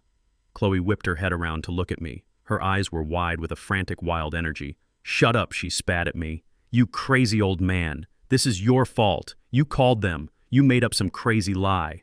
I am going to have you locked away forever." I reached inside the breast pocket of my custom Tom Ford tuxedo. I pulled out a folded set of official corporate documents. I smoothed them out flat on the glass podium for everyone to see. The wealthy guests in the audience were leaning in. Dozens of smartphones were already raised in the air, recording every single second of her absolute destruction. "You do not own a single brick of this property, Chloe," I said, speaking slowly and clearly into the microphone so the entire room could hear her humiliation. "You do not own the marble floors. You do not own the crystal chandeliers. You do not even own the dirt under the grass in the front yard." "That is a lie," she shrieked, pointing a shaking finger at me. "We signed the mortgage papers." "You signed a piece of paper that your husband put in front of you," I corrected her. "But it was not a mortgage. It was a residential lease agreement. This property was purchased 5 years ago completely in cash by a private corporation named Rollins Holdings, LLC. Chloe froze. Her parents, Richard and Susan Sterling, standing in the front row, suddenly looked like they had been struck by lightning. "And as for Rollins Holdings, LLC, I continued, my voice echoing off the vaulted ceilings. "I am the sole owner and the chief executive officer. I bought this house. I allowed your husband to rent it from my company for exactly $1 a month so he could pretend to be a big shot and impress your arrogant family. You are not the queen of this castle, Chloe. You are just a guest living on my charity." The crowd erupted into loud gasps. Wealthy socialites covered their mouths in shock. Whispers spread like wildfire across the room. The fake elite status Chloe had spent years building was being publicly executed on a stage of her own making. She shook her head violently, stepping backward. "No," she gasped. "No, that is not true. Derek makes a fortune. We have money. We are wealthy. I looked down at my son, who was still weeping on the floor. Derek does not have a dime, I announced to the room, completely stripping away his fake armor. He blew his entire life savings on the stock market trying to pay for your designer clothes and your expensive vacations. He is completely broke. Richard Sterling pushed his way to the edge of the stage. His face was a mask of pure fury and humiliation. He looked up at me. Then what about the eviction, he demanded, trying to salvage any shred of dignity. If he is renting for $1 a month, how is he being foreclosed on? I smiled. It was a cold and calculating smile that sent a shiver through the room. Because renting this house was not Derek's only financial mistake, I explained. Your son-in-law secretly took out a $500,000 predatory loan from a private equity firm to cover his massive gambling debts. A loan he defaulted on 3 months ago. I looked back at Chloe, who was now trembling so violently she could barely stand. Yesterday afternoon, I continued my company legally purchased that exact debt. I am now your husband's sole and absolute creditor. And because he is in default, I exercise my legal right to seize his remaining assets and terminate his lease agreement effectively immediately. Your lease is officially canceled. Chloe let out a sound that was not quite a scream and not quite a sob. It was the sound of a completely broken ego. She looked out at the sea of guests. She saw the mayor shaking his head in disgust. She saw her wealthy friends recording her absolute downfall, holding their phones up like weapons. The people she had spent years trying to impress were now documenting her ultimate humiliation. "You planned this," she whispered, staring at me with tears of pure hatred streaming down her face, ruining her expensive makeup. "You set us up." "I did not set you up," I replied, my voice completely steady. "I just stopped paying for your lies. You called my music trash. You called me a smelly black man and tried to hide me in a laundry room. You ate food bought with my money while plotting to lock me in a psychiatric ward to steal my dead wife's land." I stepped away from the podium and walked right up to her. I looked down into her terrified eyes. "You thought I was a weak and senile old fool," I said softly, so only she and Derek could hear. "But you forgot one thing. I built the buildings you people work in. I wired the banks that hold your money. I survived in a world that tried to crush me every single day. You are nothing but a spoiled child playing dress-up with my credit cards." I turned back to the sheriff, who was standing quietly watching the scene unfold. "Sheriff," I said loudly, "you can begin clearing my property now. I want these trespassers removed immediately." The sheriff nodded. He turned to his deputies and gave the signal. "All right, folks, the party is officially over," the sheriff announced over the crowd. "Everyone make your way to the exits. If you do not live here, you need to leave right now." The mass exodus began. The elite socialites of Chicago scrambled toward the front doors, eager to distance themselves from the radioactive scandal of the Rollins family. They whispered and pointed, casting disgusted glances at Chloe and Derek. Susan Sterling grabbed her husband's arm, sobbing hysterically. "Richard, we have to do something," she cried. "Do not let them treat our daughter this way." Richard looked at his daughter and then looked at my son crying on the floor. For a man who prided himself on control, he had absolutely none left. He realized that aligning his family with Derek was the biggest mistake of his life.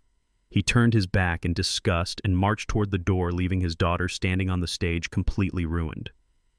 The deputies moved in. One of them grabbed Derek by the arm, pulling him up from the floorboards. Another approached Chloe, pointing toward the exit. "You have 20 minutes to pack a bag, ma'am," the deputy said. "Move." Chloe did not move. She stood there staring at the empty living room, the half-drunk glasses of champagne, the silent string quartet instruments. Her perfect illusion was dead. The house, the money, the status, it was all gone. She was nothing. And I stood there in my custom tuxedo watching the authorities escort them out of my house, knowing that my ultimate revenge had just been flawlessly executed. But the night was not over yet, because Richard Sterling thought he could just walk away from this mess. He thought he could escape the fallout. He had no idea that I was about to drop the final hammer on his head, too. The exodus of the wealthy elite had slowed down at the massive front doors. Human curiosity is a powerful thing. Even though the sheriff had ordered them to leave, dozens of high society guests lingered in the foyer, watching the destruction of the Rollins family like it was a theatrical performance. Richard Sterling stopped halfway to the exit. He turned around, his face pale but his jaw set with the arrogant stubbornness of a man who believed wealth could erase any mistake. He looked at his daughter Chloe, who was hyperventilating near the stage, and then he looked at me. I could see the gears turning in his head. He thought this was simply a matter of unpaid debts. He thought he could pull out his checkbook and buy his way out of humiliation. "Listen to me very carefully," Richard said, marching back toward the glass podium. He reached into his tailored suit jacket and pulled out a leather-bound checkbook. "I do not care about your little corporate shell game, Nathaniel. You want money. That is what this is all about. Name your price. I will write a check right now to cover Derek's debt and purchase this property outright. You take the money, you call off these sheriffs, and you walk away." I looked down at the checkbook in his shaking hand. Then I looked at his eyes. He was terrified. He was trying to project power, but he was begging. "Put your checkbook away, Richard," I said calmly into the microphone. "Your money has absolutely no power in this house. You cannot buy respect, and you certainly cannot buy your way out of the crimes your daughter has committed." "Crimes?" Richard scoffed, his voice rising in defense. "Do not be ridiculous. Being late on a mortgage is not a crime. You are just a bitter and vindictive old man trying to ruin a young couple because you are jealous of their success. I will hire the best defense attorneys in Chicago. I will tie you up in court until you are bankrupt." I smiled. It was the moment I had been waiting for. The perfect setup for the second devastating blow. I reached into my pocket and pulled out my smartphone. During my years as an electrical contractor, I learned a lot about audio-visual systems. I had built the media room in this very house. Before I walked upstairs in my tuxedo, I had quietly connected my phone to the mansion's master Bluetooth audio system, the same system that was currently pumping soft classical music through the invisible ceiling speakers in every single room. "You want to talk about crimes, Richard?" I asked, my voice echoing off the marble walls. "Let us talk about what your daughter does when she thinks nobody is listening. Let us talk about how far she is willing to go to maintain her fake elite lifestyle." I tapped the screen of my phone. The string quartet music completely cut out. For a split second, there was total silence. Then a sharp click echoed through the high-definition speakers above us, followed by voices. The sound was crystal clear, amplified for every single remaining guest police officer and caterer to hear. "Here is the rest of the payment," Chloe's recorded voice boomed from the ceiling. It sounded harsh, commanding, and absolutely ruthless. $5,000 in cash, just like we agreed. You will have the signed medical evaluation delivered to me by tomorrow morning, right? Chloe gasped loudly. She slapped both hands over her mouth, her eyes bulging with pure, unadulterated horror. She recognized her own voice instantly. Next came the smooth and confident voice of the fake doctor she had hired. "Yes, Mrs. Rollins. The paperwork will be absolutely airtight. It will state that he requires immediate institutionalization due to severe cognitive decline and violent paranoia. The court will not question a single word of it. My signature looks extremely official. Just make sure it is backdated," Chloe's voice demanded over the speakers. "And remember, if anyone ever asks, you have been treating him for the past 6 months. "Do not worry," the man replied. "I have done this a dozen times for wealthy families like yours. Enjoy your new peace of mind." I paused the recording. The silence that followed was heavy and suffocating. The guests standing by the doors looked at Chloe with utter disgust. This was no longer just a financial scandal. This was pure and calculated evil. They were looking at a woman who had tried to medically erase a perfectly healthy human being just to steal his assets. Susan Sterling let out a pathetic whimper, clutching her husband's arm. Richard stared at his daughter in absolute disbelief. Even a ruthless businessman like him could not stomach the reality of medical fraud and forced institutionalization.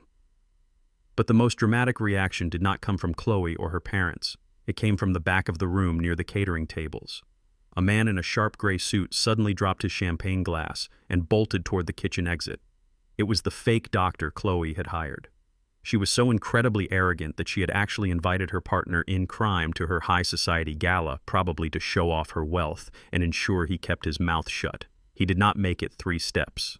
2 men who had been standing quietly among the guests suddenly moved with terrifying speed and precision. They did not look like wealthy socialites anymore. They moved like trained tactical operators. One man grabbed the fake doctor by the shoulder, spun him around, and slammed him hard against the marble wall. The The sound of bone hitting stone echoed loudly. "Do not move a single muscle," the agent commanded, pulling a pair of heavy steel handcuffs from his belt. The second man stepped forward and reached inside his suit jacket. He did not pull out a weapon. He pulled out a leather wallet and flipped it open, revealing a gleaming gold badge. He held it up high so everyone in the room could see it clearly. Federal Bureau of Investigation. The agent announced, his voice carrying the absolute weight of the United States government. Chloe collapsed to the floor. Her knees just gave out. She sat on the expensive rug in her designer gown, weeping hysterically, shaking her head back and forth as if trying to wake up from a bad dream. Derek remained curled in a ball near the stage, completely broken. The lead FBI agent walked slowly toward the center of the room. He looked at the fake doctor, who was now securely handcuffed against the wall, and then he looked directly at Chloe and Derek. "We have been tracking that man for 6 months, the agent said, pointing at the fake doctor. "His real name is Paul Hayes. He is not a medical professional. He is a convicted document forger, and thanks to the audio evidence provided by Mr. Nathaniel Rollins, we now have undeniable proof of a criminal transaction." The agent stopped right in front of Chloe. He looked down at her with complete professional detachment. "Chloe Rollins and Derek Rollins," the agent continued, "you are now officially subjects of an active federal investigation for conspiracy to commit medical fraud, wire fraud, and the attempted financial exploitation of a senior citizen. You will surrender your passports immediately. If you attempt to leave the state of Illinois, you will be arrested on sight." Richard Sterling finally found his voice, but it was weak and trembling. He took a step toward the federal agent. "Officer," he stammered, "I assure you my wife and I had absolutely no knowledge of this. We did not know they were planning to fake medical records. We are completely innocent in this matter." He was abandoning his daughter. The moment federal prison became a reality, the great Richard Sterling threw his own child straight under the bus to save his own reputation. He backed away from Chloe as if she were carrying a deadly disease. I looked down from the podium. I watched Chloe reach a hand out toward her father, begging for help. But Richard just looked away. She had nobody left. Her husband was a bankrupt coward crying on the floor. Her parents were distancing themselves to avoid federal charges. Her wealthy friends were recording her downfall to post on the internet. She had tried to put me in a white padded room where nobody would ever hear my voice again. Now she was the one trapped in a nightmare, entirely surrounded by people, yet completely and utterly alone. The local sheriff stepped forward again, looking at his watch. "You have 15 minutes left to get off Mr. Rollins' property," the sheriff reminded them. The federal agents hauled the fake doctor out the front doors, his head pushed down as they shoved him into a black vehicle. The flashing lights of the police cruisers continued to spin, casting long shadows across the empty champagne glasses and the ruined decorations. I took a deep breath. The air in my house finally felt clean, but I was not finished. Richard Sterling thought he was walking out of my house as an innocent bystander. He thought he had successfully distanced himself from the wreckage. He was wrong, because the ultimate trap I had set for him had just locked shut, and it was time to let him know he was going down with the ship. The federal agents had just dragged the fake doctor through the heavy mahogany doors. The flashing red and blue lights painted the walls of my foyer in a chaotic rhythm. Most of the elite guests had already scrambled to their cars, desperate to wash the stench of this scandal off their expensive clothes. Richard Sterling and his wife Susan were trying to do exactly the same thing. I watched them inching toward the exit, keeping their heads down, trying to blend in with the last few stragglers. Richard had his hand firmly on the small of his wife's back, pushing her toward the door. He was a coward, pretending to be a king. He thought that just because he had not physically forged the medical documents, he could simply walk back to his luxury car, drive back to his pristine suburban estate, and pretend this entire night never happened. He thought he could leave his daughter to take the fall while he protected his own image. I stepped down from the stage and walked slowly across the marble floor. My leather shoes echoed in the emptying room. "Richard," I called out. My voice was not loud, but it carried the absolute weight of a judge delivering a final verdict. "You are forgetting something." Richard stopped dead in his tracks just 3 feet from the front door. He stiffened. He slowly turned around his face, a mask of deeply wounded pride and bubbling rage. Susan hid behind his shoulder, clutching her pearls, looking at me as if I were a monster. "I have nothing more to say to you, Nathaniel." Richard spat, his voice shaking with a pathetic attempt at authority. "My wife and I are leaving." We have absolutely no part in this disgraceful circus. Derek's financial failures and my daughter's poor judgment are their own burdens to bear. We are washing our hands of this entire situation. He was really going to do it. He was going to completely abandon his own flesh and blood to save his car dealership empire. You might be washing your hands, Richard, I said, closing the distance between us until I was standing just a few feet away. But the stain is not going to come off. In fact, it has already soaked right through to your bank accounts. Richard narrowed his eyes. What are you talking about? I am talking about this morning, I replied smoothly. I am talking about the $300,000 of your liquid business capital that you so eagerly wired into a federal escrow account. The money you tried to use to buy my dead wife's 10 acres of land for a fraction of its actual value. Richard scoffed, waving his hand dismissively. That was a blocked transaction. The bank manager said the funds were temporarily frozen. My lawyers will have that money returned to my primary accounts by Monday morning. It is a minor inconvenience caused by your little trap. Nothing more. I shook my head slowly, letting a cold and predatory smile touch my lips. You really do not understand how federal banking security works, do you, Richard? You think you can just call a customer service representative and complain your way out of a felony? Susan grabbed her husband's arm, her eyes wide with sudden terror. What does he mean, Richard? She whispered. Let me explain it to you very clearly, I said, making sure my voice carried to the sheriff deputies who were still lingering near the doorway. When you attempted to purchase a highly valuable asset using a forged power of attorney, you did not just trigger a temporary hold. That escrow account was flagged by the Financial Crimes Enforcement Network. The system automatically generated a suspicious activity report. Richard started to turn pale. His arrogant posture began to crumble piece by piece. You did not just try to buy land, I continued relentlessly. You attempted to capitalize on the financial exploitation of a senior citizen. You actively participated in a conspiracy to launder money through a fraudulent real estate transaction. And because you used your corporate business accounts to wire the funds across state lines, you elevated this from a local dispute to a federal wire fraud investigation. Richard opened his mouth, but the words died in his throat. He was breathing heavily, his chest rising and falling in erratic spasms. The FBI agents who just walked out of this house with your daughter's fake doctor, I said softly. They did not just come here for him. They are actively building a case file with your name printed right on the cover. And the absolute best part, Richard, the absolute pinnacle of this entire situation is that the Internal Revenue Service has been automatically notified. They are going to audit every single car dealership you own. They are going to tear through 40 years of your financial records, looking for every single tax loophole, every hidden asset, and every fraudulent transaction you have ever made. Susan let out a horrifying shriek and collapsed against the heavy wooden door frame. She began weeping uncontrollably, her perfect high society facade completely destroyed. She knew exactly what an audit would find. People who try to steal from the elderly never have clean books. Richard staggered backward. He looked like a man who had just been shot in the stomach but had not fully realized he was bleeding to death. He pointed a shaking finger at me. You are a monster, he whispered, his voice completely broken. You destroyed my family. I stepped right into his personal space, towering over him in my custom tuxedo. I did not raise my voice, but the sheer intensity of my words made him flinch. I did not destroy your family, Richard. You did. You raised a daughter who thought people were disposable. You taught her that greed was a virtue and that empathy was a weakness. You tried to rob an old black man blind because you thought I was too stupid and too helpless to fight back. You dug this grave with your own 2 hands. Now you get to lie in it. Good luck with the IRS. I turned my back on him. It was the ultimate display of disrespect, and he absolutely deserved it. Richard did not say another word. He grabbed his weeping wife by the arm and dragged her out the front door, fleeing into the cold Chicago night. He did not look back at Chloe. He did not say goodbye to his daughter. He just ran like a coward, knowing his entire empire was about to be burned to ashes. I walked back toward the center of the living room. The sheriff deputies were finishing their sweep of the property. Chloe was standing near the grand staircase.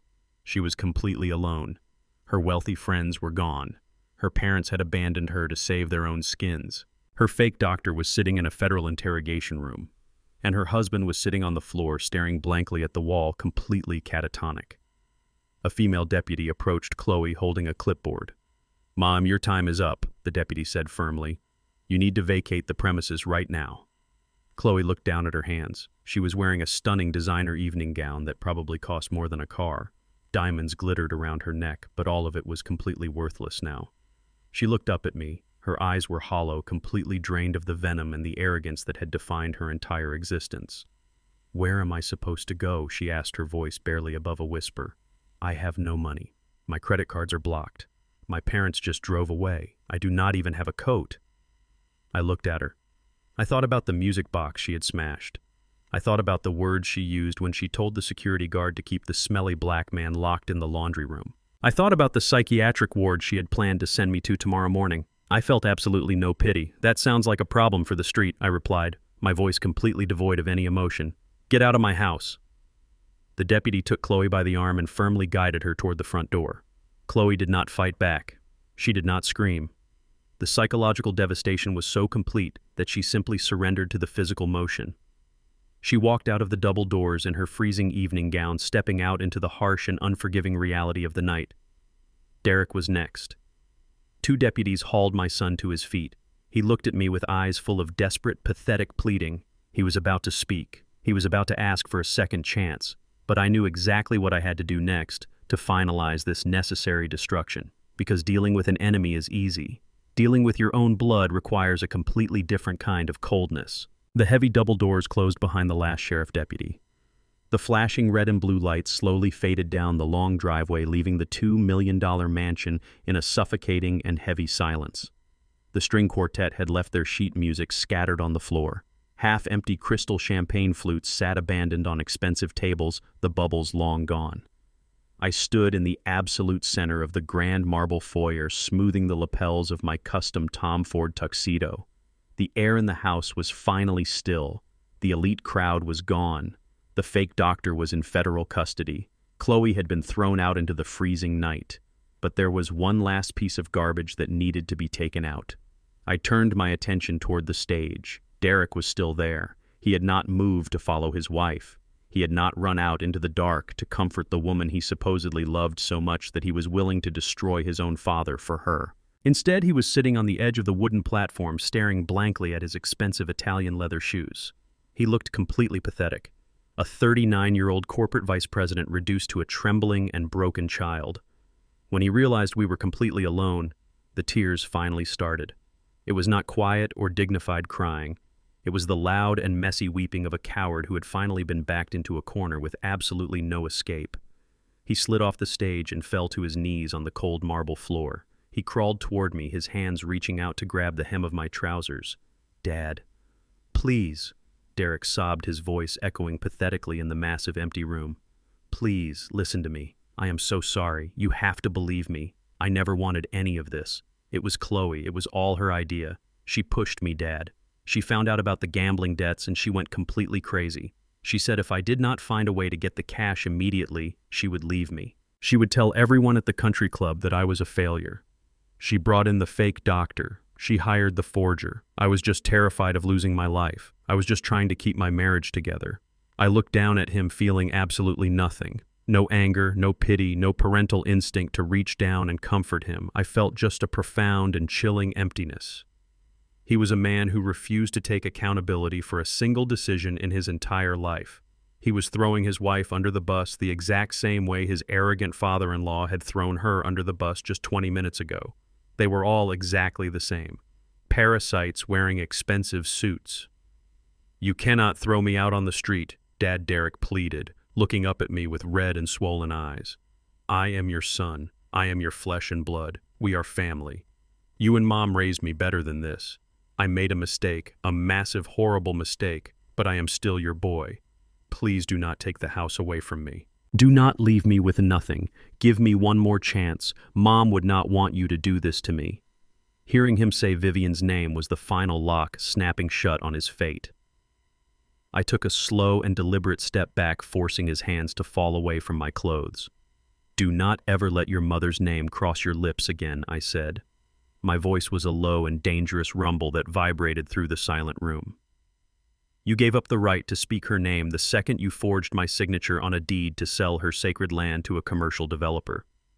You gave up the right to call yourself my son the second you agreed to lock me in a state psychiatric ward just so you could pay off your pathetic sports betting debts. You say Chloe made you do it? I continued staring down at him with eyes burning with cold and absolute judgment. You say you were just trying to keep your marriage together. You are not a victim, Derek. You are a volunteer. You stood in the dining room and toasted with her racist parents about throwing me into a facility. You stole directly from my trust accounts. You watched your wife humiliate me, treat me like a stray dog, and banish me to a windowless laundry room in a house that I paid for. And you did absolutely nothing. A real man stands up for his family. You just stood back and calculated exactly how much money you could make off my corpse. You think because we share blood I owe you endless forgiveness, I said, my tone dropping to absolute ice. Blood just means we are related by biology. Loyalty is what makes a family. Respect is what makes a family. You have demonstrated neither. I spent 40 years breaking my back on dangerous construction sites in the freezing Chicago winters to give you the world. I paid for your elite university education. I bought this mansion in secret to protect your fragile ego. And you used my sacrifices to fund a miserable life of lies and ultimate betrayal. Derek just wept, burying his face in his hands, realizing that his emotional manipulation was completely useless. The tears of a manipulator mean nothing when the audience finally knows the truth. I reached into the inner breast pocket of my tuxedo jacket. I pulled out a single and dull brass key attached to a cheap plastic ring. It looked entirely out of place in this $2 million mansion. I tossed it through the air. The key hit the marble floor right in front of Derek's knees with a sharp and high-pitched clatter. He flinched, staring down at it through his tears. "Pick it up," I ordered. He slowly reached out with a trembling hand and picked up the key. "What is this?" he whispered, his voice barely working. "This is your new reality," I told him. That key opens the door to a one-bedroom apartment in a run-down building on the far south side of the city. It has a bare mattress on the floor, a leaky kitchen faucet, and absolutely zero luxury. I paid the rent for exactly 30 days. The electricity is turned on, but there is no internet, no cable television, and absolutely no platinum credit cards waiting for you in the mailbox. Derek looked at the key and then up at me, his face twisted in pure horror. "I cannot live there," he gasped, shaking his head frantically. "It is dangerous. It is a slum. I have nothing, Dad. I have no money for food. I will lose my vice president job when they see my credit score." "That sounds like a problem you need to solve," I replied, buttoning my suit jacket with total calm. "You wanted to play the role of a self-made titan of industry. Now you get to actually try being one. You have 30 days to find a way to eat, pay your own rent, and figure out how to survive in the real world without a safety net." I turned my back on him and started walking toward the grand staircase. I had a master bedroom upstairs with a panoramic view of the city, and I fully intended to sleep in it tonight. "Dad, wait!" he cried out, his voice cracking with sheer desperation as he scrambled to his feet. "What am I supposed to do? Please do not leave me like this." I did not stop walking. I did not look back. I placed my foot on the first marble step and looked straight ahead. "You are going to start over from scratch," I said, my voice echoing down the grand hallway with a cold and absolute finality. "And you are going to do it completely alone, because I am officially done saving you. 2 months is a very short time in the eyes of the law, but it is an absolute eternity when you are falling from a very high pedestal." The air inside the Cook County Courthouse was stale and cold. It was a massive difference from the fragrant floral arrangements and expensive perfumes of Chloe's ruined charity gala. I sat in the front row of the gallery wearing a sharp charcoal suit, resting my hands on the polished wooden railing. I watched my former daughter-in-law take the witness stand. Chloe Sterling looked absolutely nothing like the arrogant queen who had snatched the television remote from my hands. Her expensive designer gowns were gone, completely replaced by a cheap and conservative beige blouse she probably bought at a discount store. Her hair was pulled back tightly into a plain knot. Her face was pale and entirely devoid of the expensive makeup she used to wear like armor. She was currently employing the oldest and most pathetic defense strategy in the entire legal playbook. She was playing the helpless and naive victim. Her defense attorney was a tired-looking public defender because her parents could no longer afford private counsel. He guided her through a heavily rehearsed sob story. Chloe wept openly on the witness stand, clutching a white tissue with trembling hands. She pointed her finger directly at my son Derek, who was sitting at the defense table looking like a hollow shell of a human being. She told the judge that she had absolutely no idea about the forged power of attorney. She claimed Derek was a terrifying gambling addict who controlled every single aspect of their finances. She swore under oath that hiring the fake doctor was entirely Derek's idea, and that she had just been blindly following her husband's orders because she was physically afraid of him. "I was just a devoted wife," she sobbed, dabbing at her dry eyes. "I trusted my husband. I thought we were getting my father-in-law legitimate medical help. I had no idea Derek was planning to steal the land. He lied to me just like he lied to everyone else. It was a masterful performance. If I had not been living in that cramped laundry room for 3 years watching her operate, I almost would have believed her." Derek just stared at the floor, taking the ultimate betrayal without a single word of protest. They were turning on each other like starving rats trapped in a cage. But a lie, no matter how beautifully it is dressed up, can never survive a head-on collision with the absolute truth. The prosecutor was a sharp and relentless woman. She called me to the stand. I walked up the wooden steps, taking my seat and looking directly at the judge. I did not raise my voice. I did not show an ounce of anger. I simply presented the concrete foundation of my evidence. "Mr. Rollins," the prosecutor asked, "did your daughter-in-law know that the doctor evaluating you was a complete fraud?" I did not answer with words. I answered with the small black pen I had carried in my faded flannel shirt. The prosecutor submitted the digital audio file into evidence and played it directly through the courtroom speakers. The crisp, high-definition audio filled the sterile room. Every single person in the gallery heard Chloe's voice. It was not the weak and trembling voice she had just used on the witness stand. It was the sharp, arrogant, and commanding tone she used when she thought she was entirely untouchable. "Here is the rest of the payment."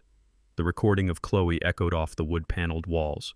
$5,000 in cash, just like we agreed. "You will have the signed medical evaluation delivered to me by tomorrow morning, right?" the fake doctor confirmed on the tape. Then Chloe's voice cut through the air again, vicious and highly calculated. "Just make sure it is backdated. And remember, if anyone ever asks, you have been treating him for the past 6 months." The entire courtroom went dead silent.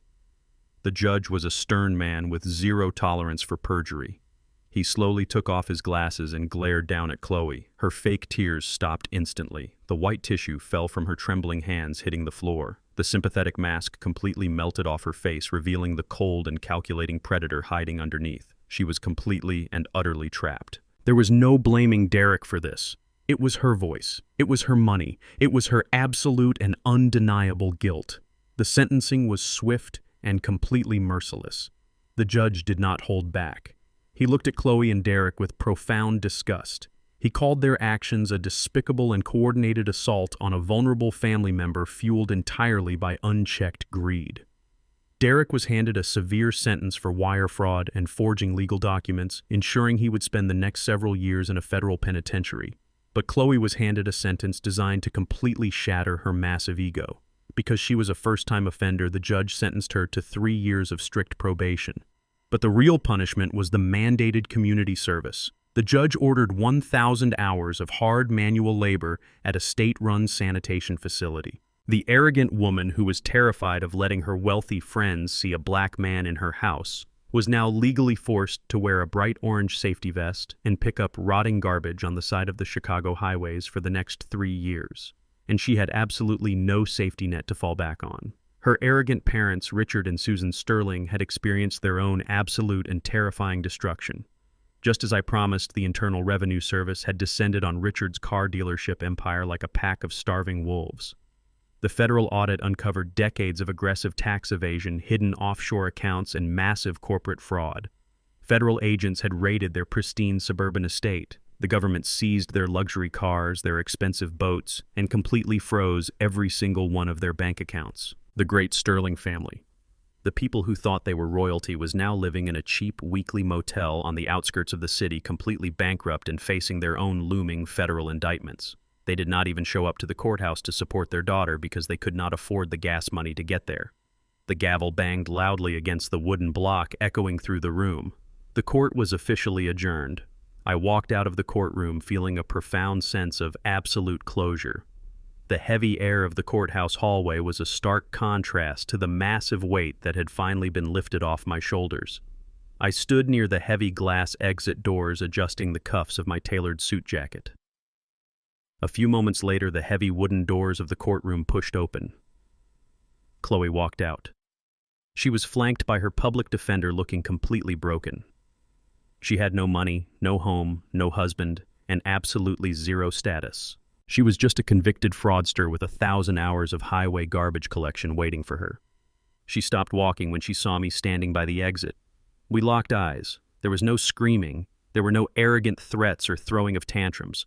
Her eyes were completely hollowed out, but deep inside them I could see the burning embers of pure humiliation and bitter hatred. She wanted to say something. She wanted to hurl one last desperate insult to salvage a single ounce of her shattered pride, but she could not. She opened her mouth and nothing came out. The reality of her total destruction choked the words right out of her throat. She lowered her head, unable to maintain eye contact with the man she had so foolishly underestimated. She could no longer look me in the eye. The queen had lost her crown and her voice. She tucked her chin to her chest and shuffled past me, pushing through the heavy glass doors and stepping out into the cold and unforgiving reality of the city streets. The winter wind howled outside the thick glass windows of the mansion, but inside the air was perfectly still and profoundly warm. I walked slowly through the grand foyer, my leather slippers moving softly over the pristine marble floors. The house felt completely different now. The heavy, suffocating energy of fake wealth and constant anxiety had been completely scrubbed from the walls. Chloe's sterile modern art pieces, the ones that looked like spilled paint and cost more than a reliable car, were gone. I had them taken down and donated to a local charity auction. In their place, I hung framed photographs of my late wife, Vivian.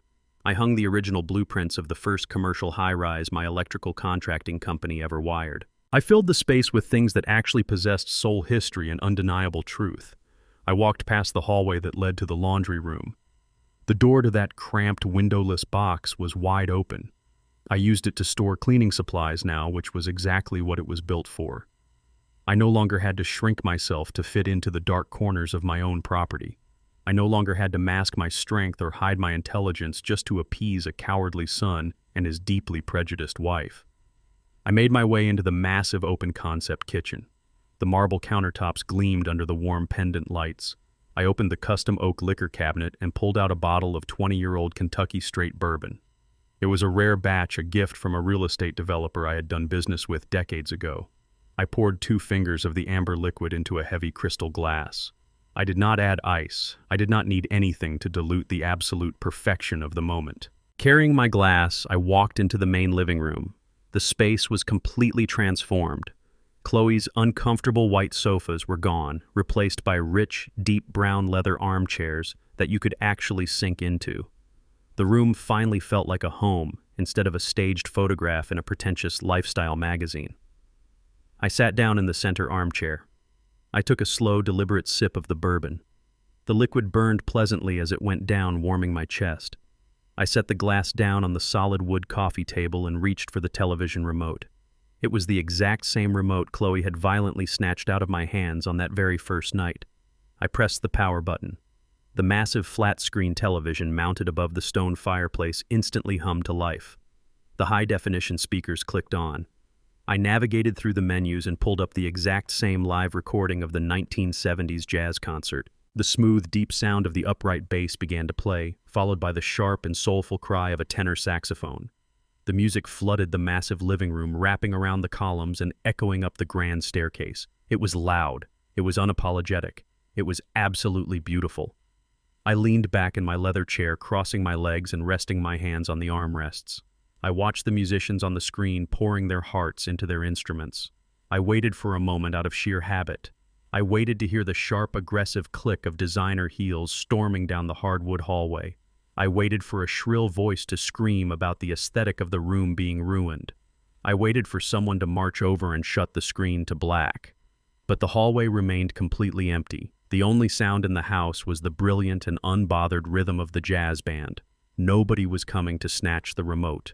Nobody was coming to tell me my culture and my joy were just noise. Because the people who called my music trash were currently learning exactly what it meant to be treated like garbage. My son Derek was officially 3 weeks into his new life on the far south side. My former lawyer Arthur Vance had kept tabs on him just to ensure he did not violate the restraining orders. Derek was working a grueling entry-level job at a logistics warehouse making a fraction of his former salary. He was taking the public bus at 5 in the morning. He was eating cheap canned food in a one-bedroom apartment with a leaky ceiling and a radiator that barely worked. Part of me, the part that had held him as a newborn baby, felt a tiny, microscopic sliver of sorrow. But the man who survived the brutal streets of Chicago and built an empire knew that pain is the ultimate teacher. I spent my entire life shielding Derek from the cold, ensuring he never had to struggle the way I did. I thought I was protecting him, but I was only making him incredibly weak. I was raising a soft man who did not know how to defend his own blood. If Derek was ever going to become a real man, he had to learn how to survive in the absolute dirt.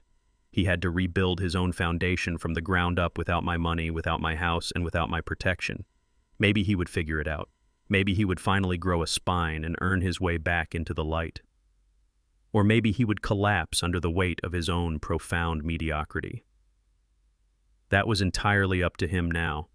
My shift as his savior was permanently over. And as for Vivian's land, the beautiful 10 acres of ancient oak trees out in the suburbs, it was entirely safe. I had officially transferred the deed into an ironclad, irrevocable trust dedicated to environmental preservation. No commercial developer would ever touch it. No bulldozers would ever pave over her sanctuary to build a concrete shopping center. Her memory would remain undisturbed, a quiet and peaceful testament to the love we shared. I picked up my crystal glass and took another slow sip of the aged bourbon. The saxophone hit a high, triumphant note that resonated through the floorboards. I closed my eyes, letting the music wash over me completely. For 3 years, I played the role of a silent victim. I let them believe I was a fragile, decaying shadow of a man waiting to be swept under the rug. I let them spin their web of lies and medical fraud, thinking they were the apex predators in the room. But a tiger does not stop being a tiger just because it closes its eyes to rest. I opened my eyes and looked around the vast, empty, and beautifully peaceful mansion. The air was clean. The silence between the musical notes was golden. I was 71 years old, and I had successfully navigated the most dangerous betrayal of my entire life. I had burned the infection out at the root. I took a deep breath. There was no more manipulation. There was no more fake high society posturing. There were no more parasites feeding off my 40 years of hard labor. The throne was officially reclaimed, and my life was finally completely free of trash. Respect is not a currency you can buy, and kindness is never an invitation for exploitation. When you mistake an old man's silence for weakness, you fail to realize that the quietest storms leave the most devastating destruction. Blood makes you related, but loyalty makes you family. If you choose to treat the hands that fed you as a stepping stone for your greed, do not be surprised when those same hands pull the ground from beneath your feet. Build your own empire, or the borrowed throne you sit on will eventually become your cage. If this story resonated with you, hit the like button, subscribe to the channel, and share this video with someone who needs to hear it. Let me know in the comments below, have you ever had to cut off a toxic family member to protect your own peace? Until next time, remember your worth and never let anyone silence your music.